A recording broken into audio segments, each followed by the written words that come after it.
What's good, folks, family, friends, loved ones, enemies, frenemies, wizards, witches, muggles, mudbloods, people of Middle Earth to another episode of Disguise Coverage, the only podcast that gives you berries in each muffin, presented by the best pizza in Buffalo, New York, and that is One Pie Pizza. Find the online menu in the episode show notes, whether here on YouTube or whichever podcasting app or platform you're listening to this show on. I'm your host, Anthony Prohaska. Find me on Twitter at pro__ant. That's pro two underscores ANT. Find me on Blue Sky at pro ant. No underscores there, just PROANT. In this edition of Disguised Coverage, we will be diving into a conversation that my guest and I both came to separately from one another and organically. A conversation on the Buffalo Bills roster currently as it stands on paper, comparing that to the 2025 Buffalo Bills roster. We're going to go position group by position group, talk about them in depth and at a high level at the same time. We've got some bonus questions for some position groups because some of the conversation is either very straightforward due to the position group being largely the same as last year and or, a smaller group. Of those two things in conjunction with one another. But we have a very fun discussion on this episode as we continue to trudge forward here in the off season on the show and really set the table for 2026, what things mean, what things could look like. And then, as I've mentioned on the show several times, I do have some significant deep dives going forward in terms of schematic conversations, film breakdowns, some 13 personnel things, some more Jim Leonard defense things, and some misconceptions and notions and all of these things. I see you in the chat, RJ. I appreciate you. I'm glad you're excited for this exercise. I look forward to your thoughts about how each position group. Actually, RJ, I am sincerely interested in your thoughts. RJ says, I think this exercise should be fun tonight. RJ, and I'm not saying this negatively, I know how pessimistic you are, but I'm wondering what you're more down on, like this iteration of the Bills versus last year. So I'm actually kind of interested to see your thoughts as we go position group by position group. As always, those of you joining us live and, playing with us at home, feel free to give us your answers as we go through, along with questions, thoughts, comments, concerns, anything and everything. I have alluded to my guest on this episode by mentioning my guest by saying, the word we and not saying the word I. I'm very excited to have this guest tonight as he returns to the show. Usually he's been on multiple times throughout the offseason at this point, but he is a very busy man and is very much in demand. So I appreciate that he took the time to join me and come back home, come back to his roots. Welcoming to the show for the umpteenth time. I've lost count. I have no idea. Mr. Kendall Mirsky. Kendall, welcome back. Thank you for taking the time. I appreciate you. Appreciate you, man. It's great to be back. And yeah, like you said, it really kind of does feel like home. It's kind of wild. It has been a minute. I agree. It's crazy that I haven't been here to this point in the off season. But yeah, I got a lot of stuff going on. Personally, planning wedding stuff, dealing with apartment nonsense. But happy to just get a little bit of reprieve and get to talk a little football. So it's great to be back. Great to feel like home. Sometimes adulting is really tough and it just hits you. And sometimes you get hit by all the adult stuff at one time at all the how it goes. Yeah, this morning I tried to go to work and my car just wouldn't start. Just a lot of flickering and I guess I need a new car battery. It's like, wow, all right, just throw that on the list. But such is life. You deal with it. You pay the money. There you go. That's why we work, and that's true. You keep it moving. That's true.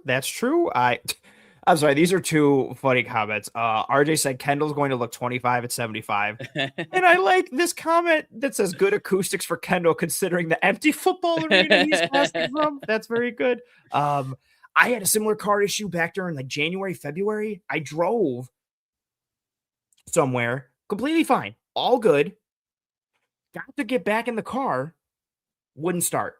And it was because it was so cold. That was when we were going through a cold spell here in Buffalo where it was with the wind chill, it was negative 15 for a week and a half, 2 weeks. It was brutal, super cold. And so the cold sapped the battery, which the battery was 5-6 years old, I think. So it's understandable. But then when it was getting worked on, they were like, "Oh yeah, we've had to do so many batteries in the last 2 weeks. Everybody's batteries are dying because of the cold." And I was like, "Oh, this is just like a part of adulting that sucks." And like you don't think about it Yeah. until it happens. Like No. you're just like, "Here I go." And then I got in the car and I was like, "Why won't the brake push in so I can start the car?" And then yeah, I was getting flickerings and turnings on, and I was like, "What Yeah. is Yeah. Yeah. what is Yeah. happening here? What do I do?" And like my wife was on her way to the airport, and so I was like, "I'm straight solo," and like, "How do you pivot?" Yeah, sometimes being an adult sucks, like, really hard sometimes, especially when everything compounds, like, you Yep. some good things compounding, you've had some annoying things compounding, and you can't pick and choose. As an No. adult, that's all No. I can You say. got to just Just have to deal with it. compartmentalize what you want to think about. Yes. Yes. Speaking of compartmentalize, we will be talking about many compartments of the Buffalo Bills in Mm. this episode as we go position group by position group and compare 2026 to 2025. High level, though, overall, as a team, because you and I have talked a bunch, again, not officially on the airwaves here this offseason, but you and I mean, we text fairly regularly anyway, but I feel like we've had a lot of, I don't even know the right way to like label it or contextualize it, but I feel like we've had a lot of discussion this year on like this iteration of the Bills or the direction of the Bills and really Yeah. trying to like parse who and what they are starting for the top, like top level I almost organization, top down. I almost feel like our last 3 months of text is kind of going to be today's The podcast, episode that you know what we should right? I Like, should have just saved us the time and like put us over to the side and did a share screen and yeah. I could have just like shared my phone and All right, so I scrolled. said this Exactly. like 2 months ago. Like, I think Yeah. I'm alluding to this right now. I don't remember when I said it, but I definitely said it. Here's this tweet that I sent you of this film clip. This is Yeah. what I was referencing. Yeah, I really, that's actually a super fair and funny point. But I think that again, that speaks to like just once, especially once the season ended, McDermott goes. I feel like we've had so much discussion on like where do the Bills go from here? Yeah, a What lot does of this what's mean? next Yes. What's questions. What next? does What this does this mean? mean? Good, Yeah. bad, bottom falls out, reach the mountaintop, all these things, We're my also new both taking each other's temperatures constantly. yes, Like, how do you feel about this? I think I know how I feel, but I'm curious where you're at just to yes, kind of like vindicate or validate myself a little bit. yes, And it's very interesting. Like, we're gonna see it. We're gonna see it happen again today. It's that's just very it's gonna be the same thing without thumbs. yeah, yeah, without thumbs and without the typos, and the autocorrect.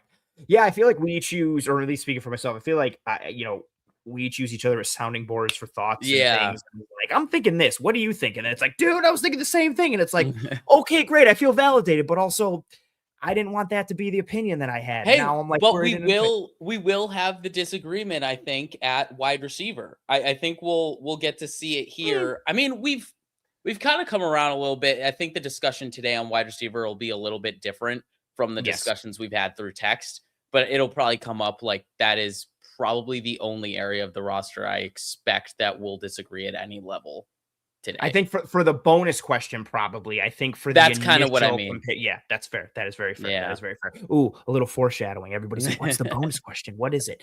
But high level for you right now, where's your head at for kind of this Buffalo Bills team? We got another round of OTAs happening next week. At this time, we will be in June. Before we know it, there's mandatory mini camp.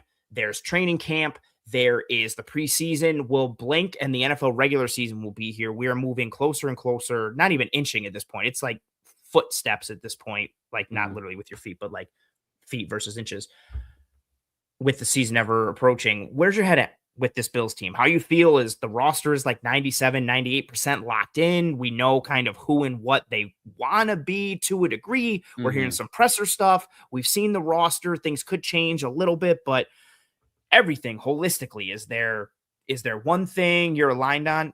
Good call, Roy. Sorry. The lamp is Mhm. blocking the tree. That's on me. Is there one thing your head is on? Is there something you're fixated on? Is it something big picture, small picture, or you just have a general, this is where I'm at on this team? I know it's a lot to kind of put on you. Where are you with this No, Bills team? Where's your head at?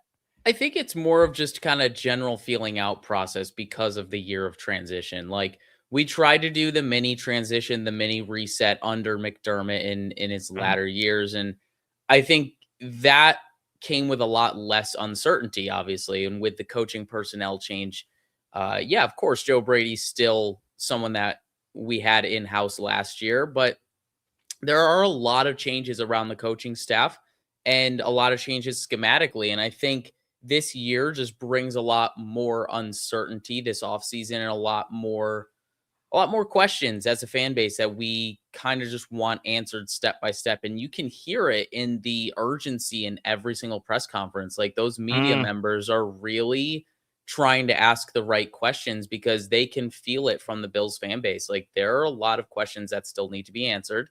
And to be fair to the Bills, they want to keep their competitive advantage and kind of keep some yeah. of those things a secret and keep that element of surprise. But yeah, I think the general theme for me right now is like I'm step by step, as you said, we're getting closer and closer to the season. I'm getting more and more comfortable with the vision. Okay. Now, I think we both have talked about how we don't inherently agree with the vision every step by step, Yes. but I'm getting more and more comfortable and understanding of what that vision is and how it can work. Despite, maybe taking a different step here or a different step there. But I think the general theme is just kind of easing away from the uncertainty and easing closer or inching closer and closer towards understanding and comfortability. Mm. I think it's a fair way to look at it. I'm torn with like my acceptance of the way So things grief. are. Yeah, like I don't like I made my peace with a lot of things, right? And even Right. also too to kind of say that and step back a minute, like I never go into an off season or anything thinking like, "Oh man, I'd love for the team to get like this guy or make this move." I don't necessarily think that means it's going to happen. Like is it nice if it does? Sure, but I don't go Right. in being like they're going to follow my blueprint. They're Yeah. going to follow the playbook.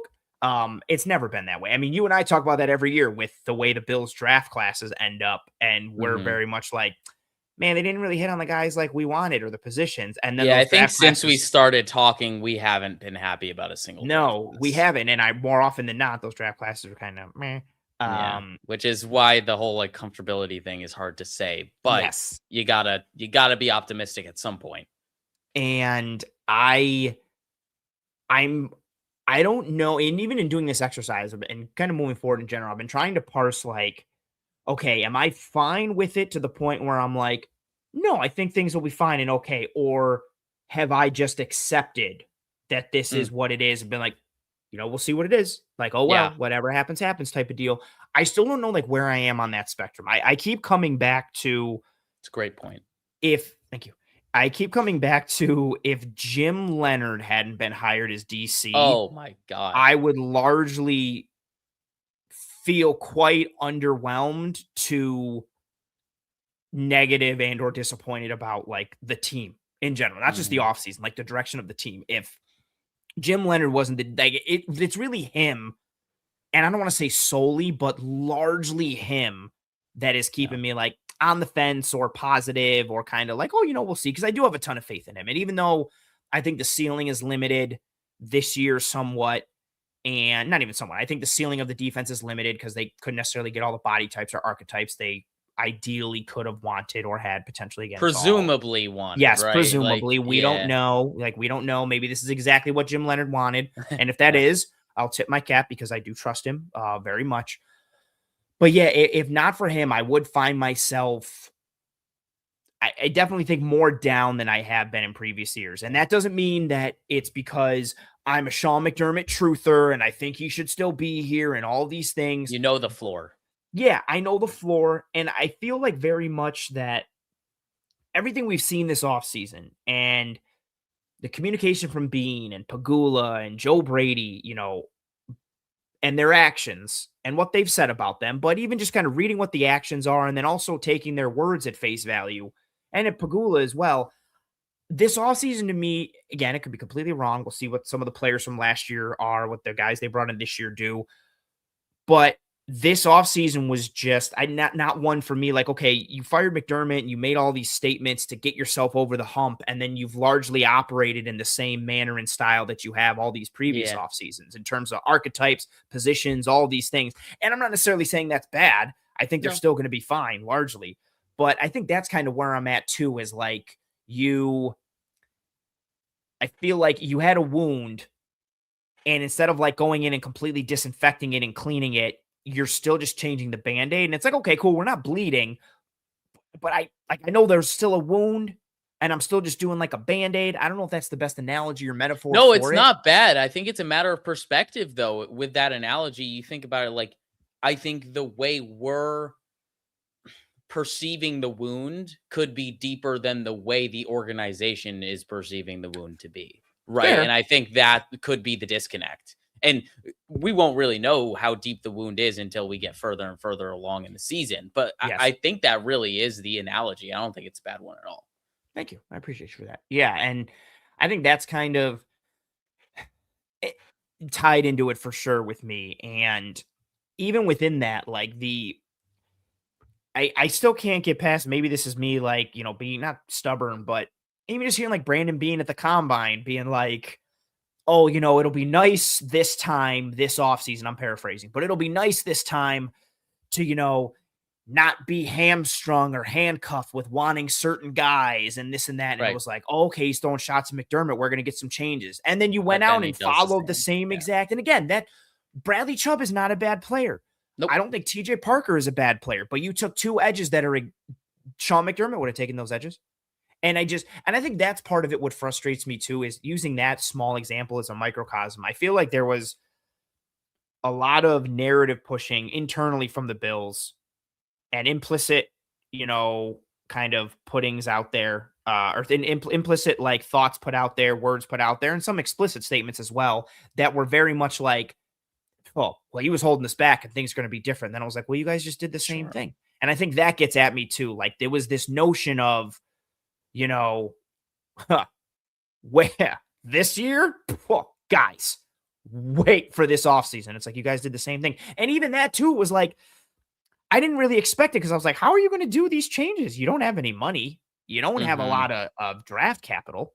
Like it's going to be, even if you wanted to, it's going to be hard to do those moves.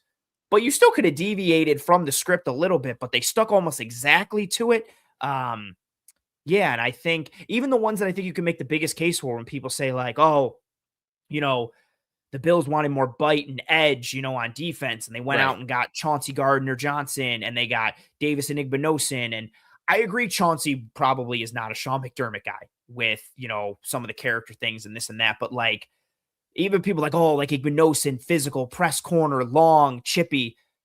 The Bills went out and got Rasul Douglas, Yeah. veteran corner, long, press, Mhm. chippy. Like Sean McDermott's defense she hasn't shied away from like press guys or physical guys or chippiness. And I do think some things are different, but I largely feel the same. And that makes me feel kind of meh because part of our conversation year after year has been archetype changes. And I thought this year, even though it wasn't You would see guaranteed, it. yes, and they were hamstrung by financially and draft capital wise, all true. So not an easy offseason to do any type of wholesale changes in any way, shape, or form. But yeah, I just expected some semblance of deviation instead of largely following the same path, which again, I don't think that path is terrible. That path that they've been following has gotten them to the Right. final four in the AFC pretty much year after year. But they told us that path wasn't good enough, And then you follow the path again. and then you follow the path again. And Yeah, I that's just what's interesting. and I just don't think the coaching is what prevented that path from working out. As we've talked year after year, it is kind of the roster construction and the archetypes that they've held themselves to. And yes, coaching can mitigate or maximize some of those things.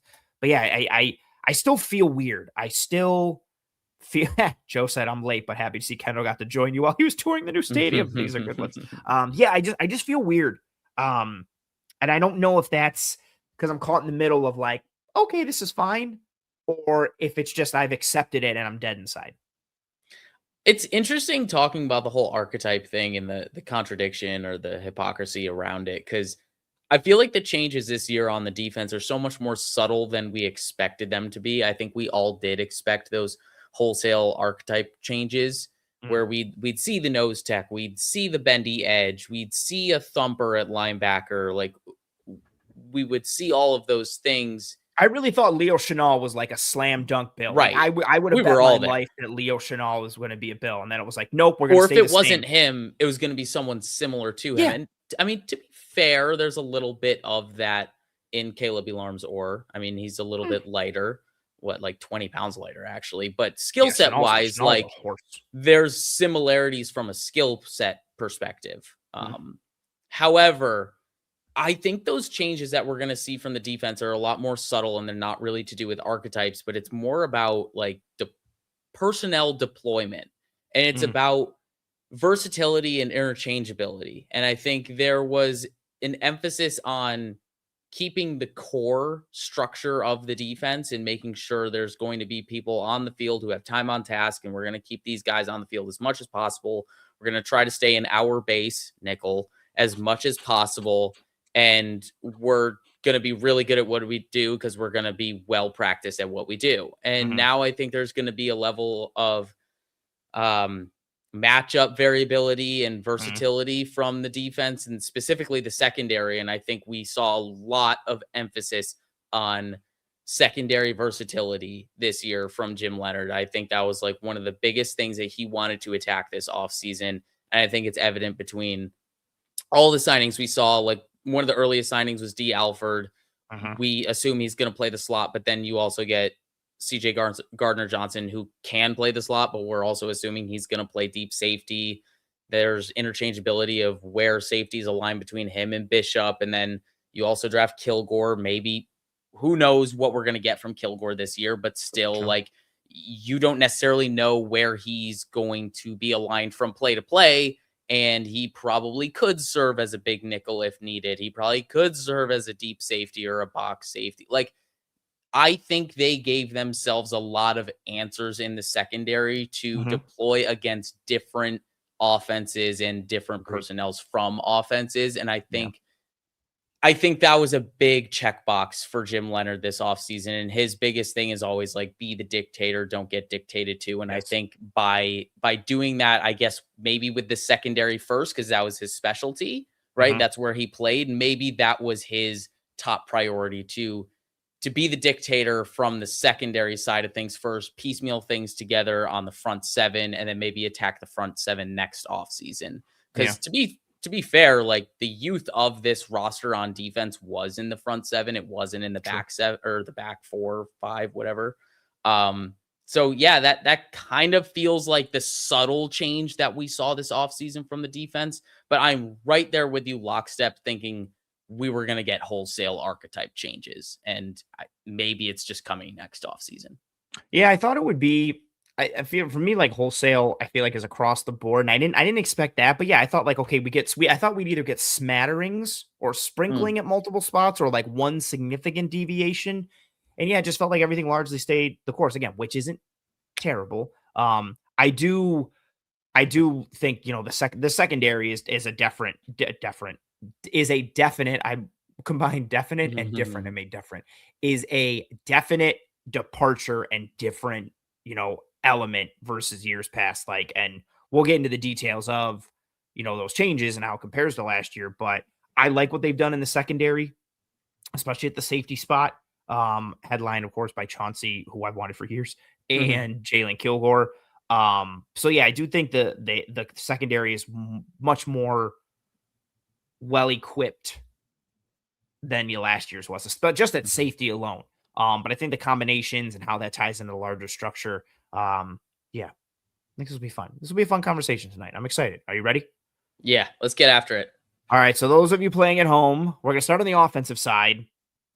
Several of these will go kind of essentially relatively easily.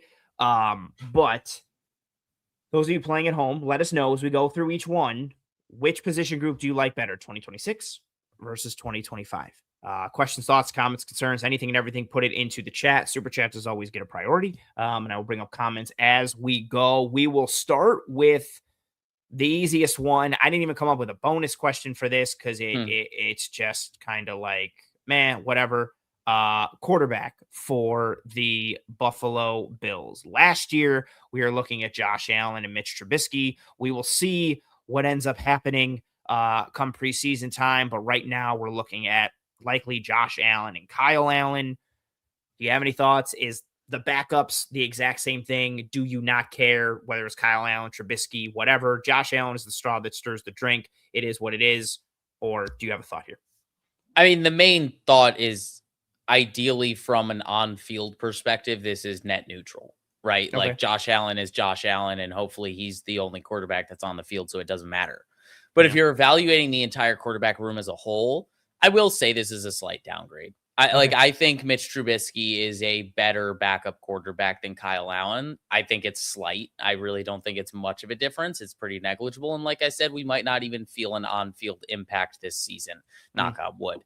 So I think, I was gonna say, I was gonna be like, bite your tongue, Kendall. yeah. How dare But you? hey, but for the talking point, like that is the reality of judging upgrade, downgrade, or neutral on this entire position group. Like Kyle Allen is very serviceable, especially as a backup, but like Sure. Mitch showed himself last year. He showed himself through the past few years. Like when he had a chance, he looked more than capable. And I think Yeah. there's a reason that the Titans hedged their bet on Cam Ward, which I don't think they really need to, but I think there's a reason they did with Mitch Mm. Trubisky because he still has talent. He's not a bum. He's good. He's just not starter level. But I think he's just under sufficient starter. He just, kind of had a tough shake of it through his early stretch of his starting career and kind of has to do the backup carousel now. But I do think he's a better backup quarterback than Kyle Allen. So I think this is a slight downgrade as a whole room. I am there with you. If Josh Allen goes down, they're still largely screwed, much like they were last year. But yeah, I don't have too much to add. I would take Trubisky over Kyle Allen. Last little point I have at, I've still wanted the I would love to take. I mean, granted, they necessarily aren't in the position for it. I'd love to get a quarterback on like day 3, like 5th round, 6th round, and just have him be the backup for like 4 straight years. So, Yeah. like, I mean, granted, maybe it's not staying the system. Well, Joe Brady is the system at this point if he stays the head coach. So, get somebody who knows that the offense can kind of build and grow from there. I'd rather not just, I don't want to keep doing the dance every offseason of like, okay, which Yeah. free agent quarterback is Josh Allen's friend? And which one of them can we bring in to be the backup? Again, if Allen goes down, they're largely screwed. Even though they have a good run game and maybe have a good defense, we'll see. But yeah, I would take. I like Joe's comment in the chat saying I wanted Cole Payton or Haynes King. Yeah, I would. I also want like a fun Right. quarterback for the preseason because they play so much. Like, I'd love to just be like, Joe, I'm gonna watch Cole Payton ball out like this Mm. preseason. And even if he doesn't ball out, it's just at least fun or new and fun because it's new potentially. But yeah, if Josh Allen goes down, it is what it is. But yeah, I would lean towards 2025 as well because I would take Mitch Trubisky over Kyle. Who said in the chat? Kyle, not Josh Allen. Any other thoughts on quarterback? I'm with you on the rookie thing. I just think we're probably like 4 years away from that actually happening. I don't think they're going to That's fair. pull the trigger on a rookie contract being the backup until Josh is really in like his last contract, presumably last contract. Cowards. Cowards. I was kidding. All right, we'll move on to running back. So we have a bonus question for this one, and that's Mhm. because this group is largely the same as it Mhm. was last year. James Cook, Ty Johnson, Ray Davis, Frank Gore. That is essentially what the running back room was last year. We largely have the same group this year. Correct? Any thoughts, questions, comments on that from you, Kendall, any way, shape, or form? Before we get to the bonus, I will say like this Okay. is obviously net neutral, but I Okay. will say that this probably does depend on development of Ray Davis. Like Okay.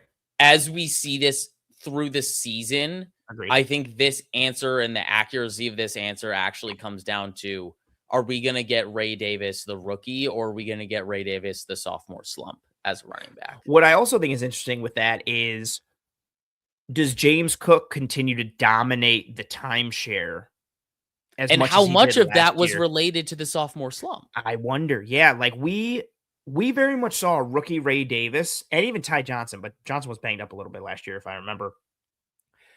We we really saw like a decent, like, I don't want to use this term because I'm going to use this term, but I don't mean it how it's necessarily used. We Thunder did kind of lightning. see something like a three-headed monster Oh, in okay, okay. 2020. What do you think I was going to say? Thunder lightning Oh, very. between him and Oh, Cook. shut up. Damn.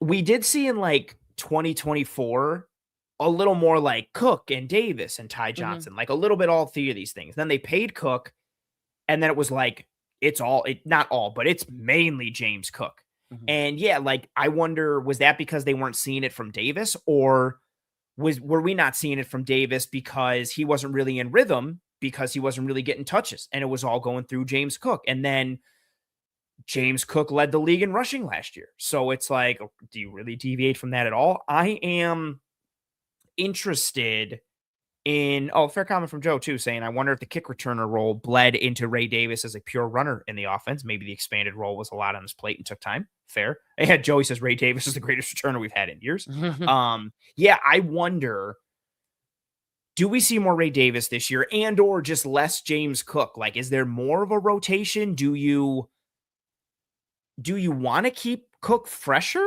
for the playoffs so you can lean on him more potentially? In let me get in before somebody's like, you don't think James Cook can last the whole season? You think he's going to wear down? Yeah, like I I'm a firm believer in James Cook. I'm really interested to see kind of how the timeshare works out. And I do think, to your point, yeah, like this is largely the same kind of a wash. But if there is any sort of ascension from Ray Davis, honestly, there could be another jump for James Cook. Like Oh, yeah, 2026 James absolutely. Cook could be even better than 2025 Cook was. He's 100%. improved year after year. I But think yeah, the I do think bigger I agree. potential I to agree. actually bite off is from Ray Davis, Yes, though. I think that's fair, and I agree. Anything else for running back before we get to the bonus question? No, no, no, that's it. Okay, so the bonus question for running back, because I didn't want to have two position groups where we were like everything's the same. Yeah, yeah, okay, great. The bonus question here for running back is James Cook is a top blank running back in the league. Those of you playing at home, feel free to run through a Rolodex of all the running backs in your head. Feel free to, kind of look it up if you want to. Play at home. Kendall, you are the guest. I will let you go first. James Cook is a top blank. Oh, Joey says top five. A top what running back in the NFL heading into 2026? I think the conversation starts at 4, but Okay. I'm going with 5. I Okay. think Bijan Robinson, Jahmyr Gibbs, and Christian McCaffrey, I think, are non-negotiable inside of the top 5, and probably just like that's the top 3 for me.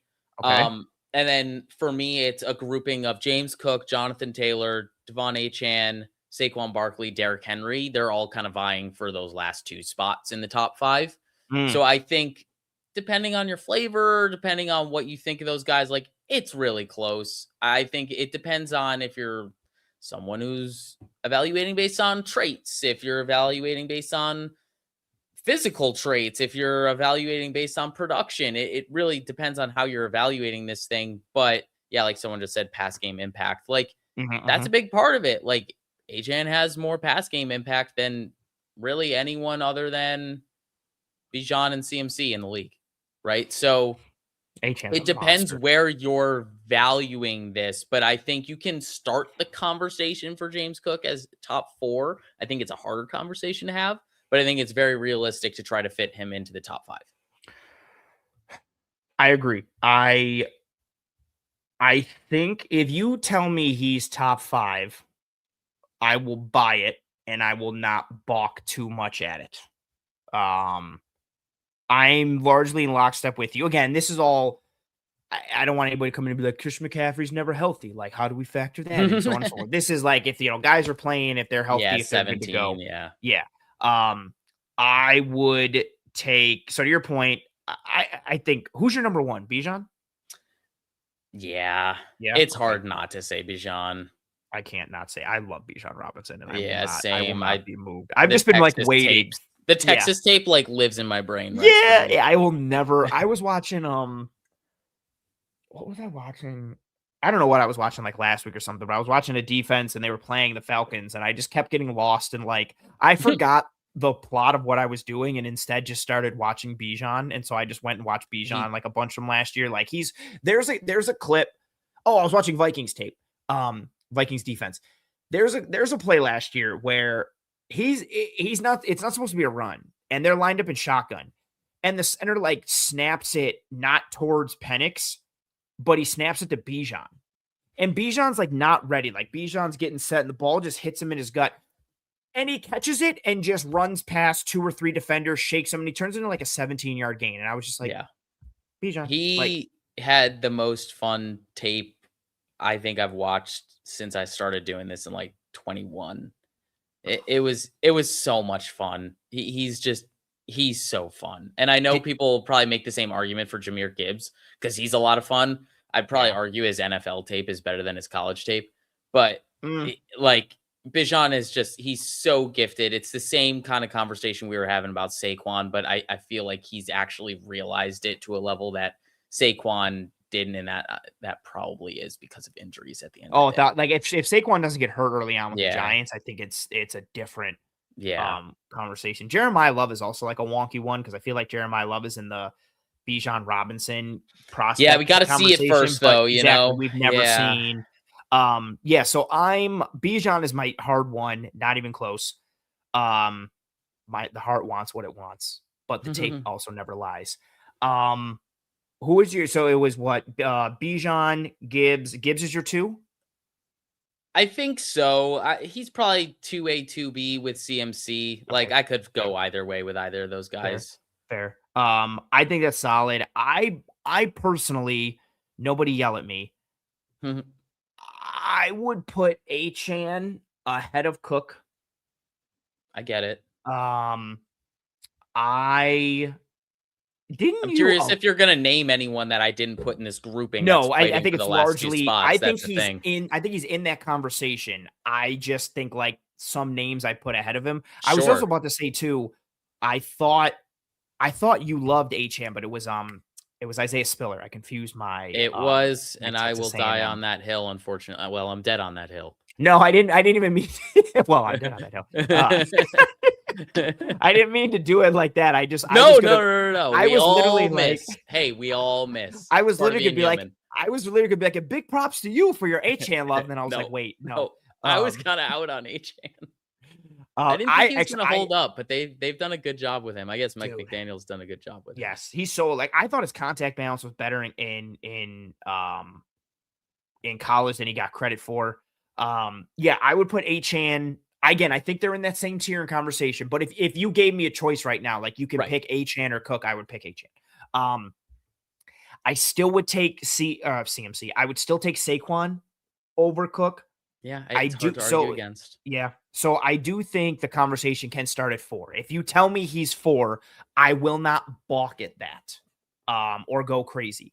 But I would put oh, and I'm still going back and forth because I hate ranking things. I don't know why I gave this as a bonus question. This is I just know it can stupid. go so many ways. Um, Jonathan Taylor's the interesting one to me, so though. Taylor's pass pro was really blah last year, which scared me. But he's still a better pass protector than Cook. And I know the Colts fell off. Week 11 last year, Jonathan Taylor was like arguably the NFL MVP, not just offensive player of the year. Like He was the guy until they had to go to yes, shotgun for Phillip Rivers. yes, like the whole MVP, not just like offensive player. He was like the MVP. He was carrying them. Yeah. Taylor is interesting. I personally, again, if I had to, Cook is fit is also like a matter here too, right? Of Like Cook course. just fits so well. Taylor and Cook kind of gives me some pause, a little bit.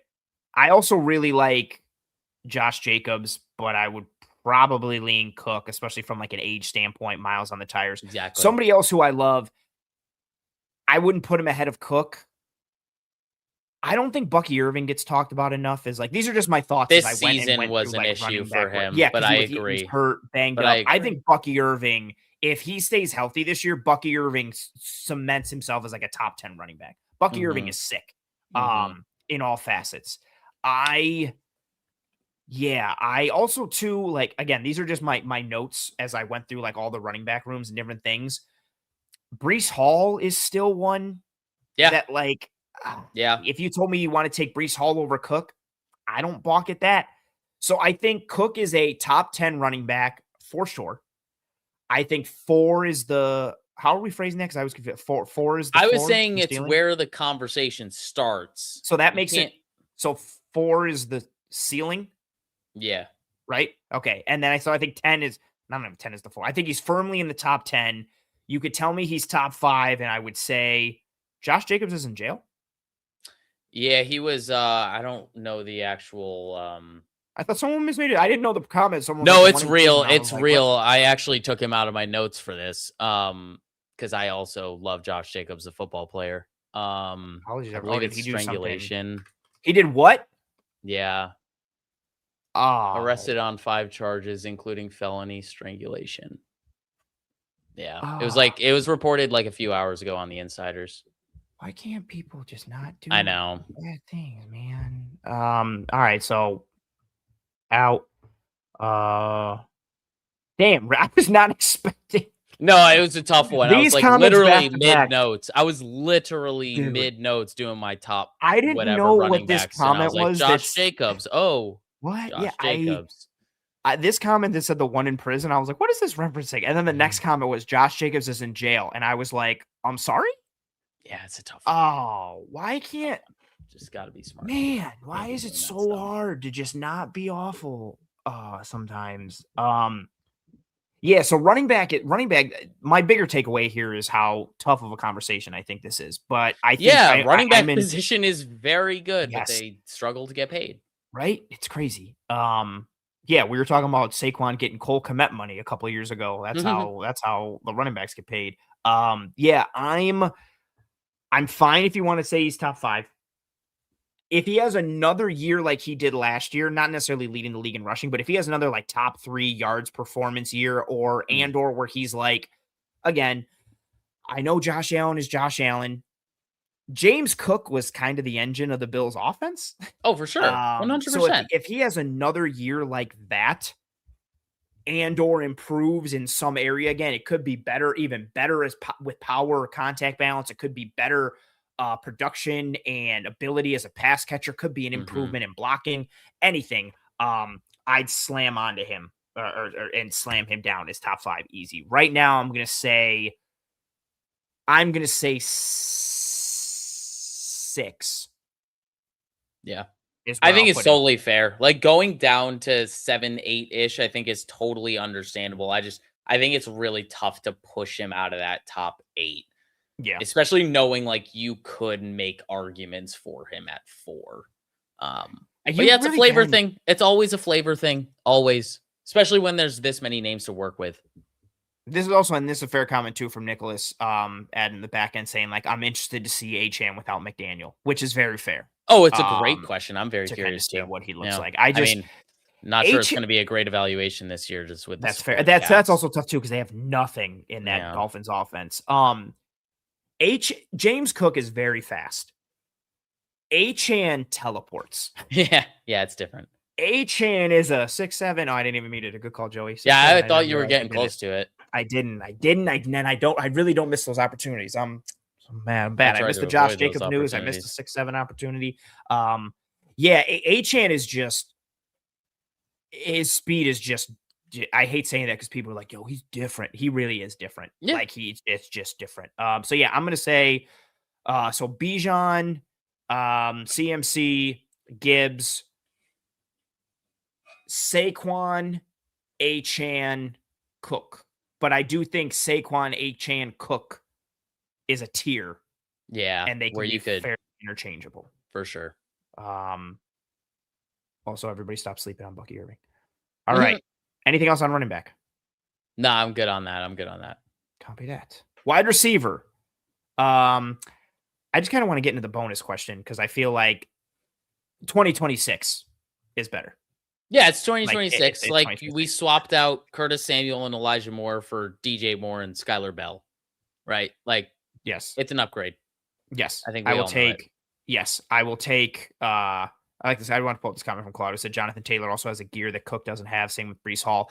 I think Cook has a different It's I think tighter, Cook, yeah, I just think their gears matter a little bit more because they're both significantly bigger bigger, and right? heavier. Like I Yeah. think Cook, oh, interesting. That gear conversation is interesting. But I mean, like, even if they're close enough, the gear at Taylor and Brees's size versus Cook's size It's and more frame, significant of a yeah, game it's way more changer. significant. Yeah. Good call there. So yeah, Bills 2026 is better. Also, Joe, I Mhm. see your Sean Dolak comment. How dare you? How dare you? I was on Joe's show last year and I just got mad at everybody in the chat yelling that like the Bills didn't grab Sean Dolak because he's from UB and this and that. And like, how do you not grab the UB guy? And I was like, because UB's not some football power. Like, what are we doing? Like, I it's think not we've like, done it once in the last yeah, 8 years. it's not like, oh man, I can't believe the Browns didn't take this ultra productive guy from Ohio State. It's like, well, that's Right. Ohio State. Like, Yeah, it's yeah, yeah. not, You yeah, got 20 opportunities each year. yeah, we're not doing, yeah, there you go. So yeah, wide receiver is better this year. DJ Moore, significantly the best receiver the Bills have in the room this year and compared to last year. He knocks everybody down a peg this year, which is very positive, very good. Helps Yeah. everybody slot into their more functional roles, gives Josh Palmer a better opportunity to succeed instead of being the top of the depth chart guy, Mhm. gives Khalil Shakir some opportunity to breathe, but also can function in some Khalil Shakir roles and elements. Keon Coleman gets knocked down a peg. He can breathe a little bit. Mhm.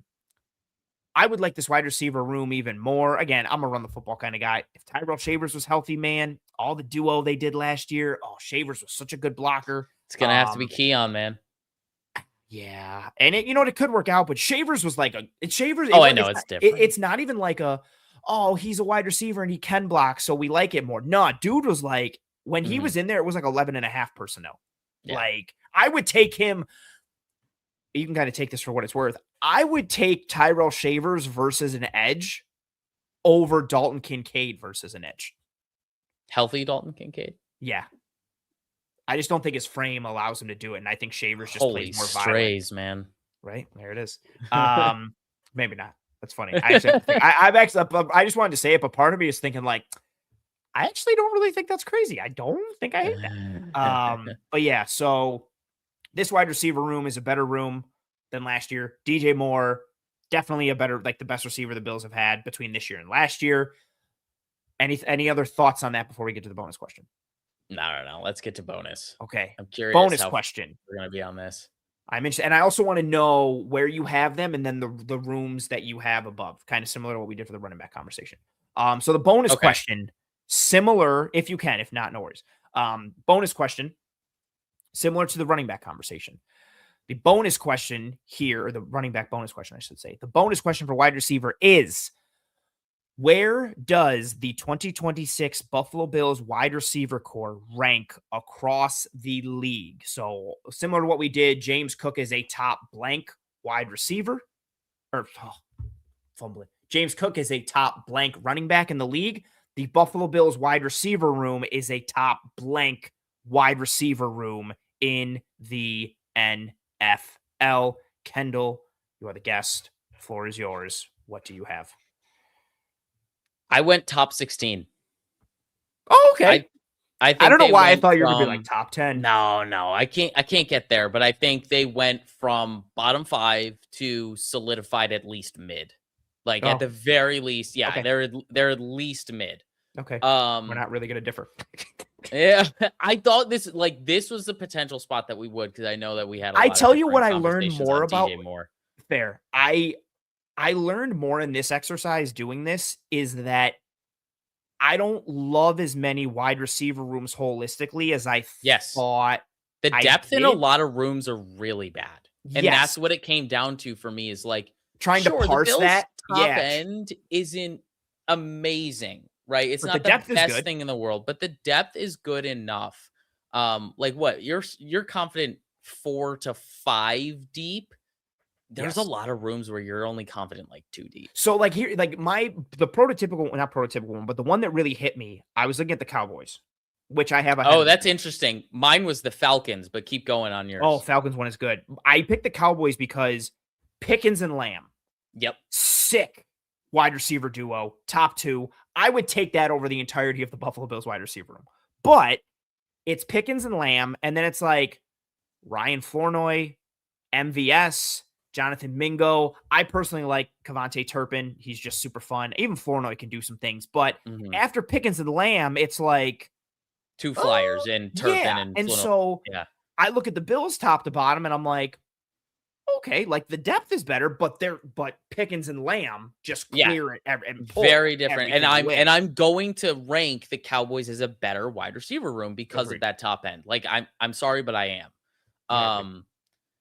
But yeah, it makes a really interesting conversation. Like I in all uh transparency, I did not go through the 15 ahead of the Bills, but like I went Fair. through No, and I it's was fine. looking at the I, teams I under asked the you to do Bills. that because I thought you were going to be higher. So now that you're mid, you don't have to Yeah, no. go. Yeah, you don't have to Once go. I was mid, I was like, all right, can I just That's fair. count out like 10-ish teams that I think are worse? And then I'll feel confident saying that they're top 16-ish. Fair. Fair. Um, like even the Seahawks, like you think about the Seahawks room, and Dude. it's like, yeah, they have JSN, but like after JSN, like we know we both like Torrey Horton, we both like Rashid Shaheed. What is Cooper Cup still? Like, Exactly. what is he at this point? It feels like Jake he's a Bobo season, glorified, like, baby.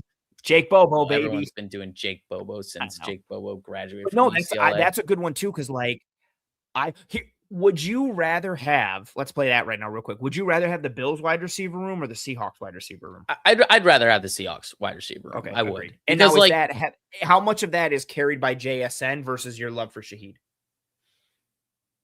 it's more JSN, but like Okay, having fair. Shaheed and Horton is a really nice.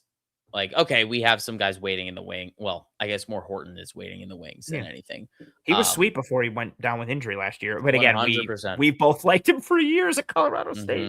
Mhm, Shout mhm. out Trey McBride, Trying to Colorado think of State the as other ones. well. Yeah, Trey McBride, Yeah, Colorado your boy. State. You saw him in person, correct? Yeah, I Remember? met Joe Yep. Shane that day. Yep. Yep. Yep. Yep. Yep. Yep. Um, Yep. Yep. Washington Commanders is another like really low on the board one. You got Terry McLaurin, but then like after that, it's Treylon Burks. Yeah, Like, and then you're what are hoping we like, doing oh, here? what is Antonio Williams? Yeah. Like Yep. That's very fair. I'm sure they're gonna add someone. Like everyone's talking, they're gonna get Diggs or something like that. And like, yes, that'll help the room. But even if they get Diggs, does that put them into a top 16 discussion? I really don't even know. Like it No. definitely makes them more competitive, and that's non-negotiable. But I don't know if it gets them to top half conversations. No, Um, I think that's fair. What do you make of the Packers wide receiver room now with all the exits? And now you're looking at like a top three essentially of Watson, Golden, and Jaden Reed. so this one was interesting that I really like Watson and Reed. I don't know what to make of Golden right now because I didn't understand his usage last year. It seems that they're going to try their best to get him utilized in more of a traditional way. It felt like Yeah. they were trying to be a little too gimmicky with him. Like, Hmm. oh, Jaden Reed's injured. Let's make him our Jaden Reed now. And it's like, Fair. that's like, yeah, you I could do agree. that, but I don't think that's the best utilization for him. It's probably worse than the Bills, especially when you look at it holistically. Like they don't have a top end guy that you're. I guess some people would probably say that they like Christian Watson more than DJ Moore. I'm not one of those people. Um, I like if you told me that Christian Watson wouldn't get hurt, right. Obviously, I this would no, yeah, take, this is yeah. all 17 game season Yes. projection type thing. I'm personally still not there, but I understand someone being there. If you're there, I get it. Like you said with Yeah. the running back James Cook top four, like I wouldn't balk at you for saying that. Yeah. I'm personally just not there with Christian That's Watson fair. over DJ Moore. And for that reason, I'd probably take the Bills wide receiver room Ooh, over this because the Bills have more depth too. fair. Do you have DJ Moore over? Oh, so you like DJ Moore more than Christian Watson? But would you also still rather have DJ Moore in the Bills offense than Christian Watson in the Bills offense? Hmm. Because of like the franchise timeline, I actually think I would rather have DJ Watson. More. Oh, No, really? Okay. just because of Interesting. franchise timeline. But like, Okay. if I were to go in a vacuum and just be like, all right, skill set, like, yeah, we kind of need Watson's skill set really bad. Okay. I Okay. just really love that 3 level attack from DJ Moore. Like, it's very Okay. enticing for me. I'm just And he's enticed. still young enough. Yeah, What are that's the other fair. groups? The Browns was one I wanted to talk about because they're so young right now. Yeah, Between could be super sick. Concepcion, Boston, there's still a little bit there on Cedric Tillman, whatever you want to think of Yeah, him. true Same X with capable. Jerry Judy. Yeah, Um, like that's four deep that you're like, there's still potential in these four deep guys. yeah, Um, I still had it lower than the Bills, but same, it's entirely potential based. And I same. wouldn't hate someone for saying like, hey, in 2 years, this Bills wide receiver room is going to be disbanded, and this Browns wide receiver room is going to be legit because it's going to be led by Boston Concepcion. If those dudes hit, Yeah, even just if those dudes hit, like that's your 1-2. You got a potential true X who can also play as a power slot, and then you have Concepcion who's sick and just can do a whole bunch of really cool stuff. And then you still have Cedric Tillman on a rookie contract. Judy, I mean, if Jerry Judy is somehow your wide receiver 3, and it's not because he fell off the face of the earth, that is a pretty cool wide receiver room. But yeah, I looked at that one too, and I was immediately like, okay, well, rookies, we can't count this because it's projection. We don't really know. Um, yeah, that's very fair. I'll give What? two more before we go too far of a tangent on this, but Okay, the next two are Texans and Saints, both you very had them. top heavy. I Okay. think they're worse than the Bills. Oh, I see. I would take now. I think Nico Collins is a top 5 receiver in the NFL. I do too. I also like Higgins and Hutchinson. Damn, I didn't realize how much their whole offense, their whole receiving core is like Iowa State. There's 3 Oh dudes. yeah. You didn't. Yeah, that's their thing. Tank Dell comes back. If Tank Dell comes back, this is a different conversation. That's But fair. I'm operating as if he's not because I haven't heard any news that That's fair. he's gonna be playing again. That's fair.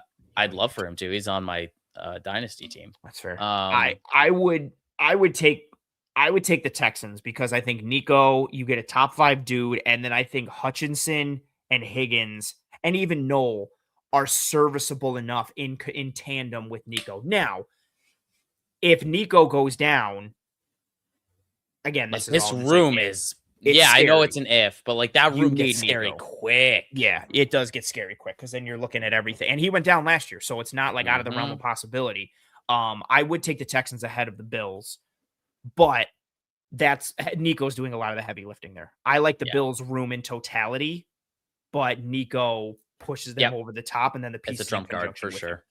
And what was the other one? You said the Texans and The Saints, like that top heavy of Jordan Tyson and Chris Olave, like that's awesome, but I still would rather have the Bills. I agree, especially because I don't know what Tyson is because he's a rookie, and then his injury history as well on top of it. Mhm. I Bryce had Lance is one. fun, but Bryce like, Lance is super fun. I had another one for you in division. What about the Jets? I wasn't there. I Okay. couldn't get there. AD Mitchell needs to show more. I feel like that's kind of the thing that would flip this. If we saw more from AD Mitchell last year, like Yes, if he had competent quarterback play, I guess bro. could have Or if been he the caught those actual passes that evaluation one bit. time. That's fair. Yeah, I mean, that's the thing. He's a very polarizing prospect. He's still calling him a prospect 2 years in. I know. Um, I and that's kind of the deal. Like that's the problem right now is I'm still very intrigued by him. And this wide receiver room is fun, but what we're looking at 3 deep plus if you want to make an argument for Tim Patrick at 4 deep, and that's now Yes, you're extending a conversation between AD Mitchell and Tim Patrick. And I yes, feel like that's too much of an exception. that's fair. I think Yeah. that's very fair. That room. I still love Garrett Wilson. I Oh think my god. And he Omar Cooper, like that's so if he fun. hits could be cool. Yeah. But no, I think I would take the Bills room. I just think Garrett Wilson's sick. I just wondered for argument's sake. I was like, yeah. My biggest takeaway from doing this exercise was really like I didn't realize The top depth. to yeah. Um honestly, like a team and multiple people mentioned it in the chat. With Waddle now, I don't like Troy Franklin really, but still, Cortland Sutton, Jalen Waddle, Troy Franklin, Marvin Mims Jr., Pat Bryant, Pat Bryant. and then even like wide receiver 6. And I'm not even saying this as a joke. Like wide receiver 6 is little Jordan Humphrey, who's like done stuff in the NFL. Like Mhm. the Denver wide receiver room doesn't necessarily have like a star that you're like, wow, Jamar Chase, wow, Justin Jefferson. The Broncos receiver room, like top to bottom, Yes, is very good. has depth, but they also got like dudes at the top as well. Like Mhm. that Denver wide receiver room was one that I looked at and I was like, oh, Yeah. and I Yeah, was they're like, stacked. yeah, I didn't realize like as much until I really like looked at it on paper and then made notes. I was like, oh sheesh, this is a room. Yeah.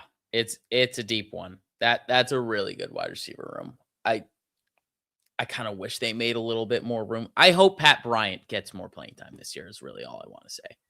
Yeah, I'm glad he wasn't. That was so scary when he went down, man. It was like, Mhm. and he was essentially fine. I mean, relatively speaking, I don't want to be like he's fine. You guys bell rung. I think they'll get him into the big slot. I feel like the Troy Franklin in the slot on our lads is kind of just because of his production last year. I just I just think Troy Franklin's a dude you have to like. You have to scheme him like, and I don't Yeah, think that's sustainable. And so you could scheme Pat Bryant, but I also think Pat Bryant can do more stuff that can like you can win with Pat. Like Pat Bryant I can go agree. win some stuff for you instead of you having to win for him. I agree. Yeah, that's fair. Uh, anything else on wide receiver? So they officially landed for you at what 16? Yeah, top 16 I think is very Yeah, fair. Yeah. I'm in that mid similar aspect. Oh, one that you mentioned, and then we got off track. The Falcons you mentioned. Yeah, it's just another top heavy group. It's crazy. Like we both like Jahan Dotson, but it's wild how quickly this room falls off. Like I don't They think need much of Zachariah Branch. Alamade's. They need Branch to do something Oh, to be like the guy. 100%. Yeah, like I was just gonna say I don't think much of Alamade's Zacchaeus, and I think you're kind of just hoping that Zachariah Branch usurps him at some point this year. Um We'll Sure. see. I think it's very realistic that Jahan Dotson can do everything that Darnell Mooney did for them in the last 2 years. I don't think that's Oh, outside of the realm of possibility. It's a very similar skill set. mhm. Um, but it still just feels a little too top heavy. And I guess maybe if you want to just throw Kyle Pitts into the wide receiver room just for the sake of the I mean, conversation, if we because that's do that, kind of then how we he's have to used. we have to throw Dalton Kincaid into the wide receiver I know, conversation with right? the Bills, and then when does it end? Like then we have to do No, this it for all these doesn't. other It makes tight it so ends. muddy. But like that's exactly how the Falcons use Oh, a him. thousand So it's percent, like, 1,000%. well, post what's his face? Post Arthur Smith. Yeah, the legend. I wish better for Drake London. I 100%. I Drake hope London's so sick. I hope Penix works out for Drake London's sake. We were both Drake London apologists during Dude, that we got draft so cycle. much flack because everybody was like, he's not going to be able to separate. He's Hey, you slow. We can't were be like, he's over such a six good foot route two. running. You can't be over 6'2" as a wide receiver prospect. No, It's you a get kiss murked. of death. Yeah, I would say, yeah, it's just a death Like sentence. unless you're running a 4.4, it's a kiss of death. Minnesota you had over the Bills. Justin I Jefferson, believe Jordan I Addison, did. I Jawan actually Jennings. don't know if I clicked on this one. Justin Jefferson, Jordan Addison, Jawan Yeah, Jennings. it's For me, that's a really just yes. 3 deep, and those 3 are pretty Yeah. freaking good, Last one I wanted to ask for you, the Buccaneers. Emeka Ibuka. Yeah, I had them above. Yes. Okay. Same as Yeah. well. Okay, cool. Yeah. I didn't have I want to grab this one because multiple people in the chat mentioned the Cardinals. I really like Michael Wilson a ton. And I think the Kendrick Bourne edition is interesting. I can't with the rest of it, though. Marvin Harrison is just such a wild card still, which is still Yeah. wild. And then everybody else after is very Literally unproven. just filling the roster. Yes. But if Marvin Harrison can be some semblance of the prince that was promised, that's a really good top 3. If you have Harrison and Wilson and then your slot gadget guy is Kendrick Bourne, Yeah. that becomes kind of really interesting. And that's on Yeah. top of, again, we're not doing tight With ends Trey as McBride. receivers, but Trey Yeah, McBride. Yeah. for sure. But yeah, just as the room, if Marvin Harrison is the prince that was promised, that becomes a thing. It is a good caveat, though, like, looking at this whole wide receiver room, you kind of realize, like, they've allocated a lot to Trey McBride, so it kind of makes sense why they're thin on the back end there. Yeah, that's understandable. And I mean, they've gone like a lot of running backs. Yeah, well, the Cardinals were doing like 12 and 13 personnel before it was cool. They're going to have to run like 41 personnel this year. Dude, do it. Who's stopping that? Seriously, who's stopping that? Just load it up. Goal line Wing offense T. nonstop. That's it. Wing T, baby. Mash the hell out of them. They got no quarterback. They're going to take Marvin off the field because of how many running backs they have. Hey, man. The run is king. The run stirs the drink. I don't care. Tell Marvin to add 10 pounds or 15 and learn how to block. Yeah, we're and then running line up behind in Chase line. Basantis for the next 4 years. There you go. Any other thoughts on wide receiver? No. We covered it. This is a good conversation. Tight end. Yeah. Another one that is the same tight end room as before. Any thoughts on that before we get to the bonus question? The main thought I had on that is that it's a very similar conversation to running back, not just because the roster is the same, but because it's very dependent on player development. And most notably for Kincaid, it's really about health, right? Yes. But I guess when you're talking about development, you could be talking about Hawes. And I think there really is a lot of variability about, sure, it's the same 4 guys if you're also including Letu. But I mean, if we see a healthy season from Kincaid, it's probably going to lean 2026. If we see even a little bit of improvement from Hawes and we have a half season from Kincaid, it's still probably going to be 2026. So I think it's probably going to end up being 2026 when it's all said and done. It's probably going to be the better room, even though it's the same names. Yeah, I agree. I expect a jump from Hawes in some shape or form. I don't think Dalton Kincaid's going to stay completely healthy, but I expect him to be healthier. And so I will take 2026. But again, I just said wash. It's the same. Yeah. Bonus question. Fun stuff here for tight end. If Dalton Kincaid is healthy, he's a top blank tight end in the NFL. It's also going to be a trick question because you could say he's more of a wide receiver. But what are your thoughts here? If Dalton Kincaid is healthy, he's a top blank tight end in the NFL. So I said top 10, and I think I was less generous on this because obviously there's less of sample size like James Cook has proven over the last 2 years. Yes. But my non-negotiables here are McBride, Bowers, Kittle, Tucker Kraft, and Sam Laporta. Same. Tyler Warren's kind of close. I also where's my? I think I'm gonna put Tyler Warren in there. Yeah. Okay. So 1, 2, 3, 4, 5, 6 are locked into my top 10.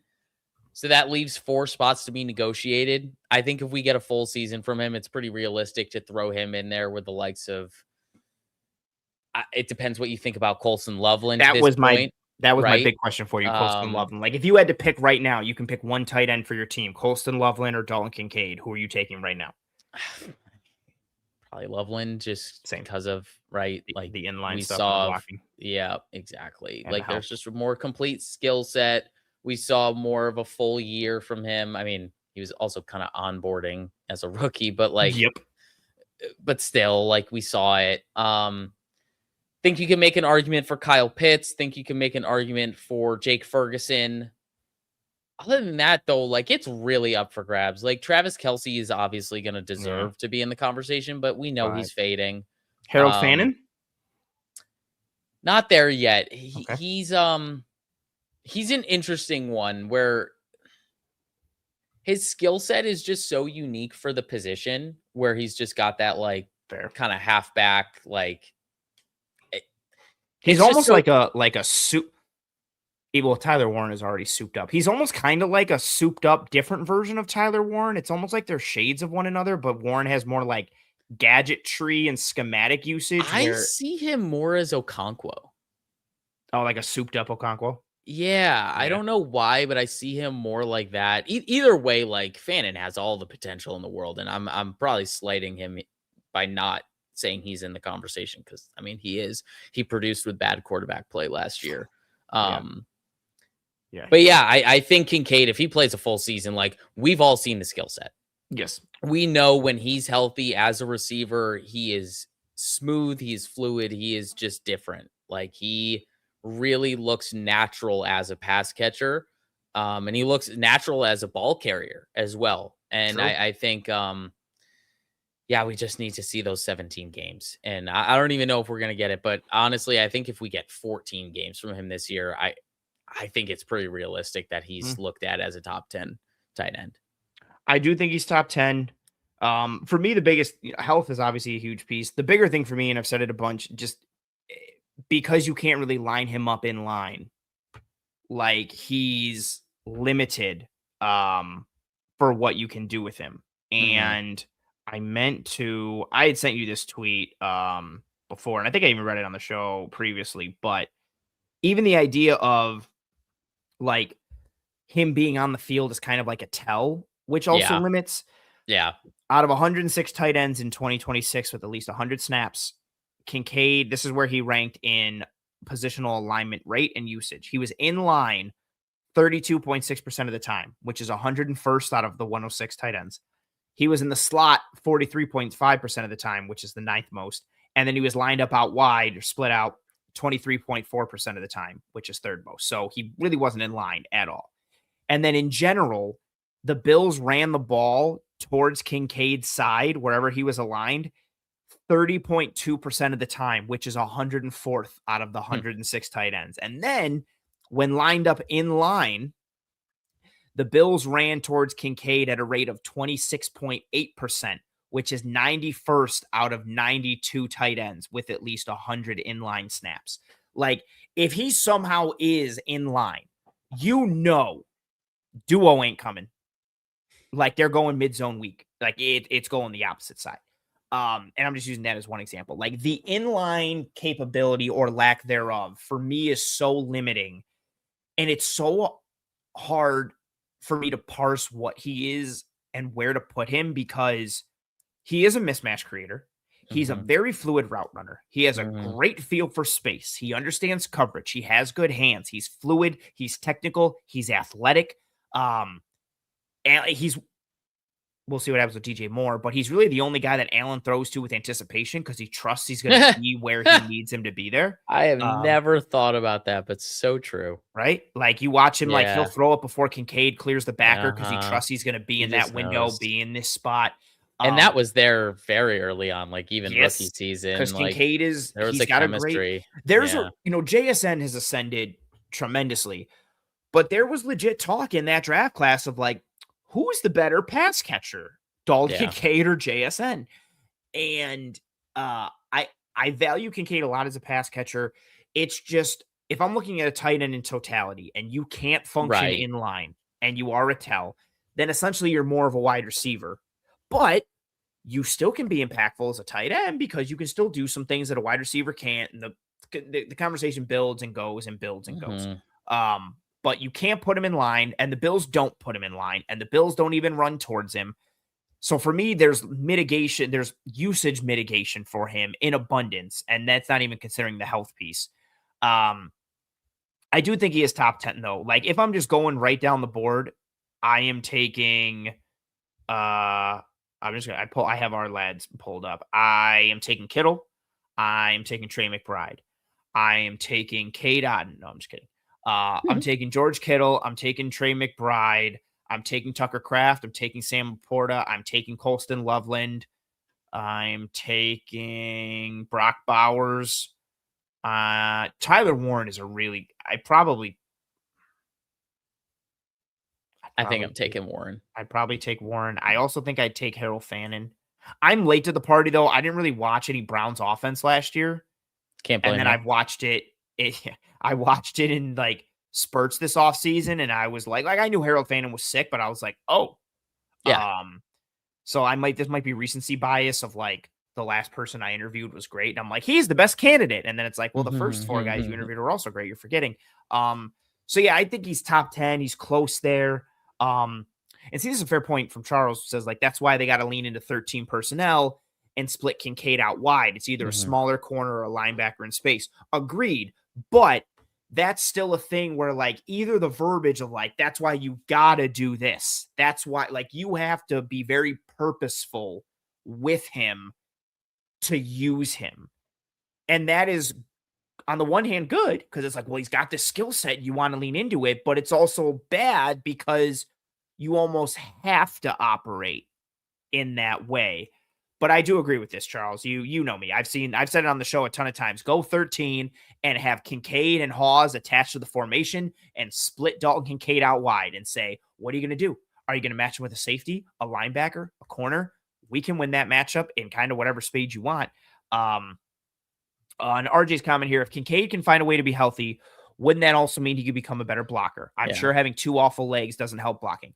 Fair, but Kincaid's struggles with blocking are more so due to technique and his frame and build overall. The same thing that works for his frame that allows him to be this fluid technical mover and athlete and smooth and all this stuff, all of those things work against him as a blocker. He doesn't have this body density. He doesn't have this compact frame that allows him to attach and drive and push. He doesn't have this core function strength that allows him to be a people mover or a masher. He's longer. He's leaner. Those same things, again, that allow for fluid technicality and movement and the way he gets in and out of his breaks and his cuts and his releases, that works against him as a blocker. As I say all the time, he's not soft. He doesn't avoid contact. He doesn't not want to block. It's just harder for him because of his size and frame. And then you add on top of that technique struggles. Like his technique has to be perfect. And it's hard to be perfect in the NFL in that regard. But he's a willing blocker. He'll mash the hell out of a DB on the perimeter on a wide receiver screen or a toss. Like he can go. He's not afraid of contact.